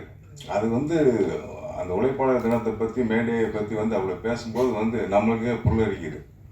அதே போல் டைரக்டர் வந்து ரொம்ப அனுபவித்து ஒவ்வொன்றா வந்து ஒவ்வொருத்தருடைய இன்ட்ரடக்ஷன் பண்ணும்போது வந்து அவர் வழியை பூராத்தையும் சொல்லிக்கிட்டே இருக்கார். உங்கள் வழி தெரியுது, ஆனால் நம்ம ஊரில் வந்து அது ஒர்க் அவுட் ஆகுது தலைவா. நீ என்ன அதே கருத்து. அவன் வந்து இப்போ நீ சொல்றீங்க மாரி செல்வராஜ் அவங்கெல்லாம் வந்து ஃபர்ஸ்ட் படம் வந்து அப்படியே ரொம்ப கஷ்டப்பட்டு எடுத்தாங்கன்னு. அடுத்த அடிப்பு என்னன்னா அவனை வளர விடக்கூடாதுன்னு சொல்லிட்டு பெரிய ஹீரோக்கெல்லாம் நினைப்பான். உடனே அவனை கூப்பிடு, அவனுக்கு சம்பளத்தை பெருசாக்கி அவன் வீடு வாங்கி வந்து அவனை அனுப்பிடுவாங்க. இது வந்து ஃபேக்டர். அவனை வாங்கணும்னா இல்லாட்டா நம்மள மாதிரி கம்யூனிஸ்ட் கொடியை தூக்கிட்டு அவன் சுற்றிட்டே இருப்பான் கடைசி வரைக்கும். ஸோ கஷ்டங்கிறது வந்து அவன் வந்து வந்துக்கிட்டே இருக்கான். ஆனால் கொள்கையை வந்து எப்பயுமே வந்து பெரிய படமோ சின்ன படமோ கொஞ்சம் கொஞ்சமாக வந்து உள்ள திணிக்கிறதுக்கு தான் முயற்சி பண்ணேன். நீ வந்து பெரிய அரசியல்வாதி ஆகலாம், அதில் வந்து நீ வந்து பெரிய கில்லாடி. நீ வந்து ஒரு எம்எல்ஏ ஆகி ஒரு மந்திரி ஆகி நீ நினைச்சதை பூராத்தி வந்து சாதிக்கலாம். பட் இப்போ இருக்கிற ப்ராக்டிக்கலை வந்து இவங்க வந்து செய்ய மாட்டானுங்க. அந்த மாதிரி அரசியல் இதெல்லாம். இந்த மேடையில் வந்து நீ ஒரு நல்ல விஷயம் என்ன பண்ணீங்கன்னா, எல்லா விஷயத்தையும் வந்து ஐயா முன்னாடியே சொல்லிட்டீங்க. நீங்க அவர் பார்த்துக்குவார், அங்கே போய் வந்து வேட்டு வச்சுருவாரு. ஐயா எல்லாம் பேசிக்கிட்டு இருக்காங்க, நம்ம வந்து ஒரு தியேட்டரை கட்டி விட்டுலாம், தியேட்டர் டிக்கெட் விலையை குறைச்சிடலாம், என்னென்னமோ பேசிக்கிட்டு இருக்கானுங்க, அதனால ஏதாவது ஒன்று பண்ணி கொடுங்க அப்படின்னு சொல்லி அவர் நாசுக்கா பேசுவார், அது தெரியும். ஸோ அந்த இதுக்கு வந்து அது சொன்னதுக்கு ரொம்ப நன்றி உனக்கு. அதனால இந்த படத்தோட மியூசிக் டைரக்டர் வந்து ஒரு நல்ல சாங் போட்டிருக்காரு, ஒரு கர்த்தாலுக்கு பாடலாசிரியர் நல்லா எழுதியிருக்காரு. அந்த ஹீரோ ஹீரோயின் வந்து அவங்க வந்து இந்த அந்த பாண்டிங் வந்து இந்த லவ் பாண்டிங்கும் எப்படி வந்து அழகான ஒரு காதல் காட்சி, அந்த குடும்ப ஃபேமிலி எப்படி வந்து அனுபவிச்சு போனவங்க வந்து கஷ்டப்படுறதுக்காக புருஷன் போகிறான், அதையும் வந்து ரொம்ப தெளிவாக வந்து அங்கேயும் இங்கேயும் காட்டியிருக்க விதங்கள் ரொம்ப பிரமாதமாக இருந்துச்சு. ஸோ இந்த உழைப்பாளர் தினத்தில் வந்து இந்த படத்தில் இந்த யூனிட்டில் உழைச்ச அத்தனை உழைப்பாளர் டெக்னீஷியனுக்கு எல்லாத்துக்கும் வாழ்த்துக்கள் தெரிவிச்சுக்கிறேன். இந்த சின்ன படம் பெரிய படம், இப்போ வந்து சின்ன படம் தாங்க நல்லா ஓடுது. பெரிய படம் வந்து 200 கோடி 300 கோடி எடுத்தால் கூட வந்து அது வந்ததுக்கும் போனதுக்கு தான் ப்ரொடியூசரதே வேதனை போகிறாங்க, தவிர நடிகர்கள் வந்து வாழ்ந்துட்டு இருக்காங்க, அவ்வளோதான். ஸோ அதனால் நீங்கள் கவலைப்படாதீங்க. சின்ன படங்கள் இப்போ வந்து லேட்டஸ்ட்டாக சின்ன படங்கள் பூரா வந்து 5 ரூபாய்க்கு எடுத்த படம் 50 கோடி ரூபாய்க்கு ஓடுது, 10 ரூபாய்க்கு எடுத்த படம் வந்து 100 கோடி ரூபாய்க்கு ஓடுது. வெளிமாநிலத்தில் இருக்க படம் கூட நல்லா ரசிக்கிறாங்க சின்ன படத்தை கூட. அதனால் நீங்கள் தைரியமாக இந்த உழைப்பாளர் தின படம் வந்து மிகப்பெரிய வெற்றி அடையும் என்று கூறிக்கொண்டு வாழ்த்துங்க. ரொம்ப நன்றி சார், ரொம்ப தெளிவாக இருக்கீங்க. உங்களை மாதிரி கைடன்ஸ் எங்களுக்கு வேணும். இல்லை நம்ம பெரிய ஹீரோக்கள் பண்ணட்டும், ஏன்னா பெரிய ஹீரோக்கள் பண்ணுறது மூலமாக ஒரு அரசியல் போய் சேரும். ஆனால் சின்ன ஹீரோக்களை வச்சும் பண்ணாங்கன்னா அந்த சின்ன ஹீரோக்கள் வளருவாங்க. இன்னொன்று அதுதான் பெரிய விஷயம். நம்ம என்னென்னா ஜெயிக்கிற குதிரை மேலே உட்காரத விட நான் இருக்கிற கழுதையாக இருந்தால் அதை நான் ஹீரோ ஆக்கி காட்டுறேங்கிறது தான் ஒரு டைரக்டரோட பலம் அப்படின்னு நான் நினைக்கிறேன். ஸோ அப்படி தான் எல்லாருமே இங்கே பெரிய பெரிய இப்போ ஸ்ரீராஜ் சார்லாம் இருக்காருன்னா அவரோட ஆரம்ப இடத்துல அப்படி தான் யாருனாலும் ஹீரோ ஆக்கிட்டு இருந்தார். ரொம்ப சந்தோஷம். அடுத்ததாக இந்த பாப்கார்ன் விலை, இன்றைக்கி வந்து தமிழ் சினிமாவுக்கு பெரிய பிரச்சனையே இந்த பாப்கார்ன் விலை தான். ஒரு பாப்கார்னோட உற்பத்தி செலவு எவ்வளோன்னு யாருக்கா தெரியுமா? நம்ம எல்லோரும் பாப்கார்ன் சாப்பிட்ருப்போம், குழந்தைகளுக்கு வாங்கி கொடுத்துருப்போம். சார் சொல்லுங்கள் சார், பாசங்க சார் நீங்கள் சொல்லுங்கள். நான் சாப்பிட்றது இல்லை. 10 ரூபா தான் இருக்கும், வெறும் சோளப்பொரி, அதில் கொஞ்சம் கெமிக்கலை போடுறாங்க. 5 ரூபா, சரி 5 ரூபான்னு வச்சுக்கோங்க. அதை ஒரு தேட்டரில் 100 ரூபாய்க்கு கெமிக்கலுக்கு 20 ரூபாய் எக்ஸ்ட்ரா, சரி 25 ரூபான்னு வச்சுக்கோங்க. அதை ஒரு தேட்டரில் 100 ரூபாய்க்கு 400 ரூபாய்க்கு விற்கிறாங்க. இதை வந்து அரசு கேட்க முடியாது, அவங்க இடத்துல அவங்க விற்கிறாங்க அப்படின்னா அப்போ அரசு ஏன் வந்து விவசாயியோட அரிசி விலையை நெல் விலையை தீர்மானிக்குது? ஏன் கரும்போட விலையை அரசு தீர்மானிக்கணும்? அதை விட மிகப்பெரிய உழைப்பில் இது வந்து சோளப்பொரி ஒரு மிஷினில் போட்டால் ரெடி ஆகிடும் 5 நிமிஷத்தில். ஆனால் ஒரு கரும்பையும் ஒரு நெல்லையும் உருவாக்கக்கூடிய விவசாயிக்கு எவ்வளோ பெரிய வழிகள் இருக்கும். அப்போ ஒட்டுமொத்த சமூகமும் விவசாயியை ஏமாத்துதான், சுரண்டுதான். இதெல்லாம் வந்து மக்கள் கேள்வியே கேட்க மாட்டேங்கிறாங்க. எனக்கு என்ன வருத்தம்னா, நீங்கள் ஒரு பஸ்ஸில் ஒரு 50 காசு 1 ரூபா உங்களை ஏமாற்றிட்டேன்னா அந்த கண்டக்டரோட சண்டைக்கு போகிறீங்க. இல்லை ஒரு சாக்லேட்டை கொடுத்துட்டாங்க, அந்த 1 ரூபாய்க்கு போல ஒரு சாக்லேட்டை கொடுத்தா அவங்க வீரத்தை காட்டுறீங்கல்ல. ஒரு பாப்கார்ன் விலையை உங்கள் பாக்கெட்டில் இருந்து உங்களுக்கு இப்போ இதை தெரிஞ்சுக்கோங்க. நீங்கள் அடுத்த தடவை இந்த வீடியோ யாராவது பார்க்குறீங்கன்னா ஒரு பாப்கார்னை வாங்கும்போது என்னை நினைக்காதீங்க, ஏன்னா என்ன நினச்சா பாப்கார்ன் ஞாபகம் வரும். அப்போது உங்களுக்கு 15 ரூபா 25 ரூபா இருக்கக்கூடிய பாப்கார்னை 100 ரூபாயிலேருந்து 400 ரூபாய்க்கு விற்கிறாங்க. அப்போ உங்கள்கிட்ட திருடுறாங்க, அது திருட்டு. அப்படிங்கும்போது நீங்கள் கேள்வி கேட்க மாட்டேங்கிறீங்க. அந்த திரையரங்கை புறக்கணிங்க, அந்த இடத்துக்கு போகாதீங்க. நீங்கள் அது ஒரு சோஷியல் மீடியா இருக்குல்ல, இன்றைக்கி மிகப்பெரிய பலமே சோஷியல் மீடியா தான். ஃபோட்டோ எடுத்து போடுங்க, இந்த மாதிரி திருடுறாங்க, ஒரு 25 ரூபா பாப்கார்னை 400 ரூபாய்க்கு விற்கிறாங்க. இது அரசு தலையிடலாம். இல்லை அப்படி அதில் தலையிடக்கூடாதுன்னா இங்கே விவசாயிகள் உற்பத்தி பொருளை தலையிடக்கூடாது. ஒன்று அங்கே நீங்கள் போகல அப்படின்னா ஒரு விவசாயி அவன் நிலத்துல நினைக்கிறத அவன் விளைச்சி வச்சுக்கலாம், அவங்க விளைவிக்கலாங்கிறத நினைக்கணும். அப்படி தான் ஒரு இதாக இருக்கணும். இதுவும் அரசு கவனத்துக்கு கொண்டு சொல்லிடுறேன். இப்போது 96 பட தயாரிப்பாளர் அவர்கள் அரசு வந்து இருசக்கர வாகனத்துக்கு 10 ரூபா வாங்க சொல்லுது. அதை வந்து தமிழ்நாட்டில் எத்தனை தேட்டரில் பின்பற்றுறாங்க? அதுக்கு தான் அரசு திரையரங்கு உறுப்பு சத்தியம் தேட்டரில் வாங்குறாங்க. ஆனால் மற்றதெல்லாம் 20, 30, 40ன்னு இஷ்டத்துக்கு வாங்குறாங்க. இல்லை சார், அது இது ஒரு விவாதமாக நம்ம பண்ணலாம். நம்ம அது ஒரு ஆர்குமெண்ட்டை கொண்டு வந்து இதை நம்ம அரசுக்கு கொண்டு போகலாம். அரசு ஃபிக்ஸ் பண்ணி அதை வாங்க, அது திரையரங்க உரிமையாளர்களோட பேராசை. இல்லை சார், அதில் நிறைய அரசு திரையரங்கத்தை நடத்தவே அரசியல்வாதிகள் தான். அதனால் அதுக்கு தீர்வு அரசியல் தான். இப்போ 96 தயாரிப்பாளர் அவர்கள் கந்தகோபால் சார் பேசுகிறாங்க.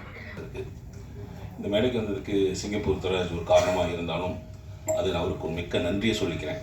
இந்த மேடை மிக சிறப்பான ஒரு மேடையாக, ரொம்ப மகிழ்ச்சியான ஒரு மேடையாக, ரொம்ப புத்துணர்ச்சியான மேடையாக, அறிவு சார்ந்த மேடையாக நான் பார்க்குறேன். சந்தோஷ் சார் டைரக்டர் சொன்ன எந்த ஒரு பாயிண்ட்லேயுமே நான் இல்லை. அதில் முதல் ஃபஸ்ட் சொல்லிக்கிறேன். நான் ஒரு தயாரிப்பாளராக 5 படம் பண்ணியிருக்கேன். ஒரு எக்ஸிக்யூட்டிவ் ப்ரொடியூசர் கம் தயாரிப்பாளராக ஒரு 5 படம் பண்ணியிருக்கேன். என்னோடய கடைசி படம் வந்து 96. அதுக்கப்புறம் நாடோடிகள் 2ன்னு ஒரு படத்தை வந்து நான் தமிழ்நாடு ரைட்ஸ் வாங்கி பண்ணேன். அந்த படத்தை மொத்தம் கதையை கேட்காம பண்ண படம். அந்த படம் ஓடல. நான் வந்து சென்னைக்கு வந்து ஒரு 20 வயசுலேயே சின்னதாக ரெப்ரஸன்டேட்டிவாக இருந்து, சாதாரணமாக இருந்து, ஒரு சின்ன படங்களை விலைக்கு வாங்கி பார்த்து டிஸ்ட்ரிபியூஷன், இங்கிலீஷ் படங்கள் இப்படி படிப்படியாக வந்து டிஸ்ட்ரிபியூட்டராக இருந்து, சேதுன்னு ஒரு படத்தை நார்த் சவுத் டிஸ்ட்ரிபியூஷன் பண்ணிவிட்டு அப்படியே வளர்ந்து, அப்படியே வந்து ஒரு டிஸ்ட்ரிபியூட்டராக இருக்கும்போதே நம்ம ஒரு படங்களை கணிக்கிறோம், ஒரு தயாரிப்பாளராக வரலாமேன்னு சொல்லி தயாரிப்பாளராக வந்து ஃபஸ்ட்டு படம் கலாபக்காரன். அந்த படத்துக்கு நான் எக்ஸிக்யூட்டிவ் ப்ரொடியூசர் தான். ஆனால் அது என்னைய அந்த தயாரிப்பாளரே என்னைய கடைசியில் அந்த படத்தை எனக்கு கொடுத்துன்னு எனக்கு ஒரு தயாரிப்பாளராக அங்கீகாரத்தை கொடுத்துட்டாரு. நான் அப்படி இருக்க மாட்டேன்னு சொல்லி அப்புறம் திருப்பி எக்ஸிக்யூட்டிவ் ப்ரொடியூசராக ஒரு 4 படம் பண்ணேன்.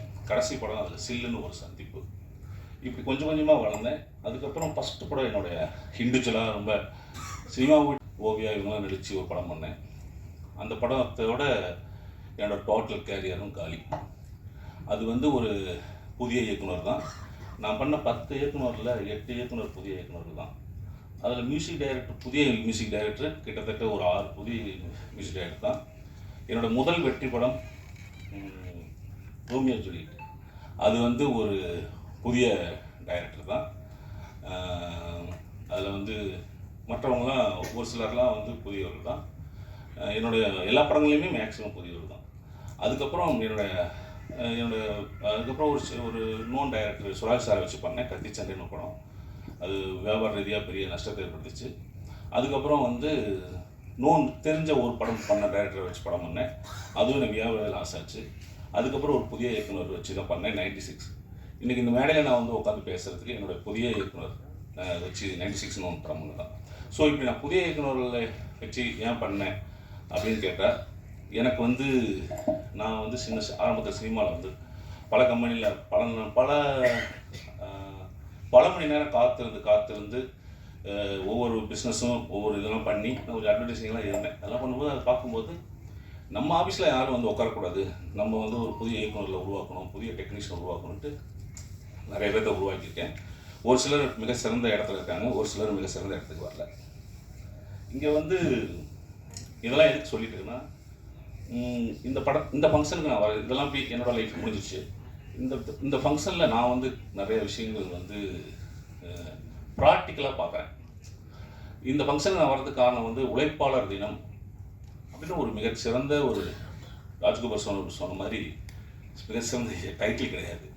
இது ஒரு வியாபாரம். இது இங்கே இருக்கிறது வந்து இப்படி ஒவ்வொன்றையும் நம்ம கற்றுக்கிட்டு இந்த சில தவறுலாம் இருக்கு. நான் பேசும்போது தப்பான சரிங்க, ஏன்னா அவ்வளோ கண்டினியூவாக அவ்வளோ கிளாரிட்டியெல்லாம் பேச தெரியாது. நான் இருக்கிற உணர்வை சொல்லிடுறேன். இங்கே வந்து நம்ம வந்து உணர்வுகளையும் உண்மையான உணர்ச்சிகளையும் அப்படிலாம் அடக்கி வச்சுக்கிட்டு இங்கே வெற்றி பெறுவது மட்டும்தான் இலக்கு. சந்தோஷ் நிறைய விஷயங்கள், ரொம்ப ப்ராக்டிக்கலான விஷயங்கள் இந்த நந்தகோபாலுக்கும் நிறையா இருக்குது. பட் அதெல்லாம் வந்து ராஜ்கோபால் சார் சொன்ன மாதிரி மிகச்சிறந்த தலைவர் உதாரணம் உட்காந்துருக்கார். அவர் நம்மளை அவர் மிகப்பெரிய மேடையில் ஏற்றி நம்ம ரசித்தோமா? தப்பாக நினச்சக்கூடாது. கஷ்டமா நம்ம மக்கள் அப்படி நம்ம மக்களை அப்படி கட்டுப்படுத்தி அப்படி வந்து ஒரு விஷயத்தை இங்கே அரசியல் அடிமைகளாக்கி வச்சிருக்கு அப்படி தான் சொல்லணும். அதெல்லாம் பேசினா நிறைய உணர்வுகள் இருக்குது. அதெல்லாம் நம்ம அப்புறம் வந்து நாளைக்கு பத்திரிக்கை வரும் அப்படி ஒரு செய்தியாக வரும். ஆனால் அதெல்லாம் நாங்கள் பேச வரல. சந்தோஷ், ஒரு படம் நல்ல கதை, நல்ல ஸ்க்ரீன் பிளே, இது மட்டும் ஒரு படத்தை நல்ல படமாக ஆக்காது. அதுக்கு நிறைய விஷயங்கள் இருக்குது. அப்படின்னா 1 மணி நேரத்தில் 1 நிமிஷத்துலையும் இதை சொல்லிட முடியாது. காட்சி அமைப்பு இருக்குது. காட்சி அமைப்பு நம்ம மக்களுக்கு அந்த காட்சி அமைப்பை எந்த அளவுக்கு நம்ம எமோஷனலாக சொல்கிறோம், அந்த காட்சி அமைப்புக்குள்ளே இத்தனை பேர் உட்காந்துருக்காங்க. இந்த ஸ்க்ரீன் வந்து அவங்கள வந்து அதை வந்து என்ன பண்ணணும், கனெக்ட் பண்ணணும். ஸோ இந்த கனெக்ட் பண்ணுறதுக்கு என்ன இருக்குது, அந்த இயக்குனருக்குள்ளே உள்ளுக்குள்ளே இருக்கிற உணர்வு. ஸோ இங்கே அதை தான் நம்ம பார்த்து நீங்கள் டூ லேட்னு ஒரு படம் பண்ணியிருக்கீங்க நினைக்கிறேன். நீங்கள் சிறந்த படமும் பண்ண முடியும், டெஃபினட்டாக பண்ண முடியும். ஏன்னா ஏன்னு கேட்டிங்கன்னா அந்த உணர்வு ரீதியான ஒரு மனுஷனுக்கு அந்த உணர்வை வந்து வெளிப்படுத்துகிற காட்சி அமைப்பு நம்ம வெறுமனே அதை ஓப்பனாக ஒரு விஷயத்த ஆடியன்ஸுக்கு சொல்ல சொல்ல அது நீங்கள் திகட்டிடும். அது வந்து ரொம்ப சுவாரஸ்யமாக இனிமையாக சொல்லணும். கண்டிப்பாக அந்த மாதிரி சொல்லுங்கள். சொல்லிட்டு வெற்றி பெறுங்க. ஃபஸ்ட்டு வெற்றி பெற்றுங்க. சந்தோஷம்னா இங்கே சினிமா பத்திரிகையாளருக்கு எல்லாத்துக்கும் தெரியணும், இந்த மேடையில் இருக்கவங்க எல்லாத்துக்கும் தெரியும் போது ஒரு விஷயத்தை நீங்கள் சொல்லுங்கள். ரொம்ப வேகமாக போய் சேரும். வேகமாக போய் சேரும்போது என்ன ஆகிடுங்க கேட்டிங்கன்னா, நீங்கள் சொல்ல வேண்டிய விஷயம் எல்லாம் பக்காவாக தெரிஞ்சுட்டீங்க, வெற்றி அடைஞ்சிட்டீங்க, எல்லாம் தெரிஞ்சுட்டீங்கல்ல, அதுக்கப்புறம் என்ன ஆகும் தோணுங்கன்னா, உங்களுக்கு ஒரு மேடை தேவைப்படும். அங்கே நீங்கள் வேறு ஒரு ரூட் ஆகிடுவீங்க. அந்த மாதிரி மக்கள் தான் இங்கே மாறிடுறாங்க. இங்கே ஒரு நல்ல ஸ்டேஜ் கிடச்ச போது, ஒரு ஷீட் கிடச்ச பிறகு, ஒரு இடம் கிடச்ச பிறகு அவங்க வேறு மாதிரி ஆகிடுறாங்க. ஸோ அதனால தான் வந்து அந்த வந்த இடத்த மறந்துட்டு ஒரு இடம் கிடச்சதுக்கப்புறம் அவங்க போய் ஒரு என்ன ஒரு சொல்கிறது, ரொம்ப ஒரு குஷனாக வந்துடுது. அப்புறம் விட்டுறாங்க. நீங்கள் சொன்ன டைரக்டர் லிஸ்ட்லாம் அந்த மாதிரி தான். அப்புறம் பத்திரிகை நண்பர்களுக்கு ரொம்ப உங்களுக்கு வேண்டி கொள்கிறேன். இங்கே நிறைய செய்தி சொல்லியிருக்காங்க. இந்த உழைப்பாளர் தினர் வந்து நீங்கள் எனக்கு என்ன பண்ணுவீங்க, கண்டிப்பாக பத்திரிகை நண்பர்கள் நாளைக்கு ஒரு செய்தி போடுவீங்க, அவ்வளோதான். தயவுசெய்து என்னென்னா இங்கே ரொம்ப கம்மியாக தான் வந்திருக்காங்க. ஒரு 30-40 பேர் தான் வந்திருக்காங்க. கிட்டத்தட்ட 350 பேர் இருக்காங்க. இந்த செய்தியை ஒரு 2 நாளைக்கு ஒரு தாட்டி உழைப்பாளர் தினத்தை பற்றி போட்டிங்கன்னா ஆனால் அது உங்களுக்கு வந்து உங்களோட கமர்ஷியல் எலிமெண்ட்டுக்காக அது இருக்காது. நீங்கள் தான் அதை உருவாக்கிக்கணும்.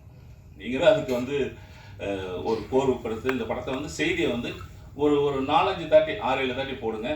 இந்த படம் வெற்றி பெறதுக்கு அது என்ன சொல்கிறது, உறுதுணையாக இருக்கும். ரொம்ப நன்றி, மகிழ்ச்சி. தயாரிப்பாளர்களுக்கும் இங்கே நடிச்சிருக்கும் நடிகர்களுக்கும் மியூசிக் டைரக்டரு, சிங்கப்பூர் லிரிக்ஸ் ரைட்டர்லாம் ரொம்ப பிரமாதமாக பேசினார். ரொம்ப மகிழ்ச்சி. இந்த மேடைக்கு என்னை அழைத்ததுக்கு வந்ததுக்கு நான் மிக்க நன்றி. ரொம்ப மகிழ்ச்சி. நானும் இங்கே வந்து சில விஷயங்களை கற்றுக்கிட்டேன்னு சந்தோஷம் அடைகிறேன். வணக்கம். நம்ம ஒரு வேகத்தில் வந்து சில விஷயங்கள் பேசிடுறோம். ப்ராக்டிக்கலாக என்னங்கிறது நம்ம மாதிரி ராஜ்கபூர் சார், நந்தகோபால் சார் அவர்கள் தான் நம்மளை கைட் பண்ணோம். இப்போ வந்து பாடல் வெளியிட்டலாம். ஐயா ஜீனாராஜன் அவர்கள் வெளியிட நந்தகோபால் சாரும் ராஜ்கபூர் சாரும் பெற்றுக்கொள்ள வேண்டும் என்று கேட்டுக்கொள்கிறேன். எல்லா மேடைக்கு வாங்க.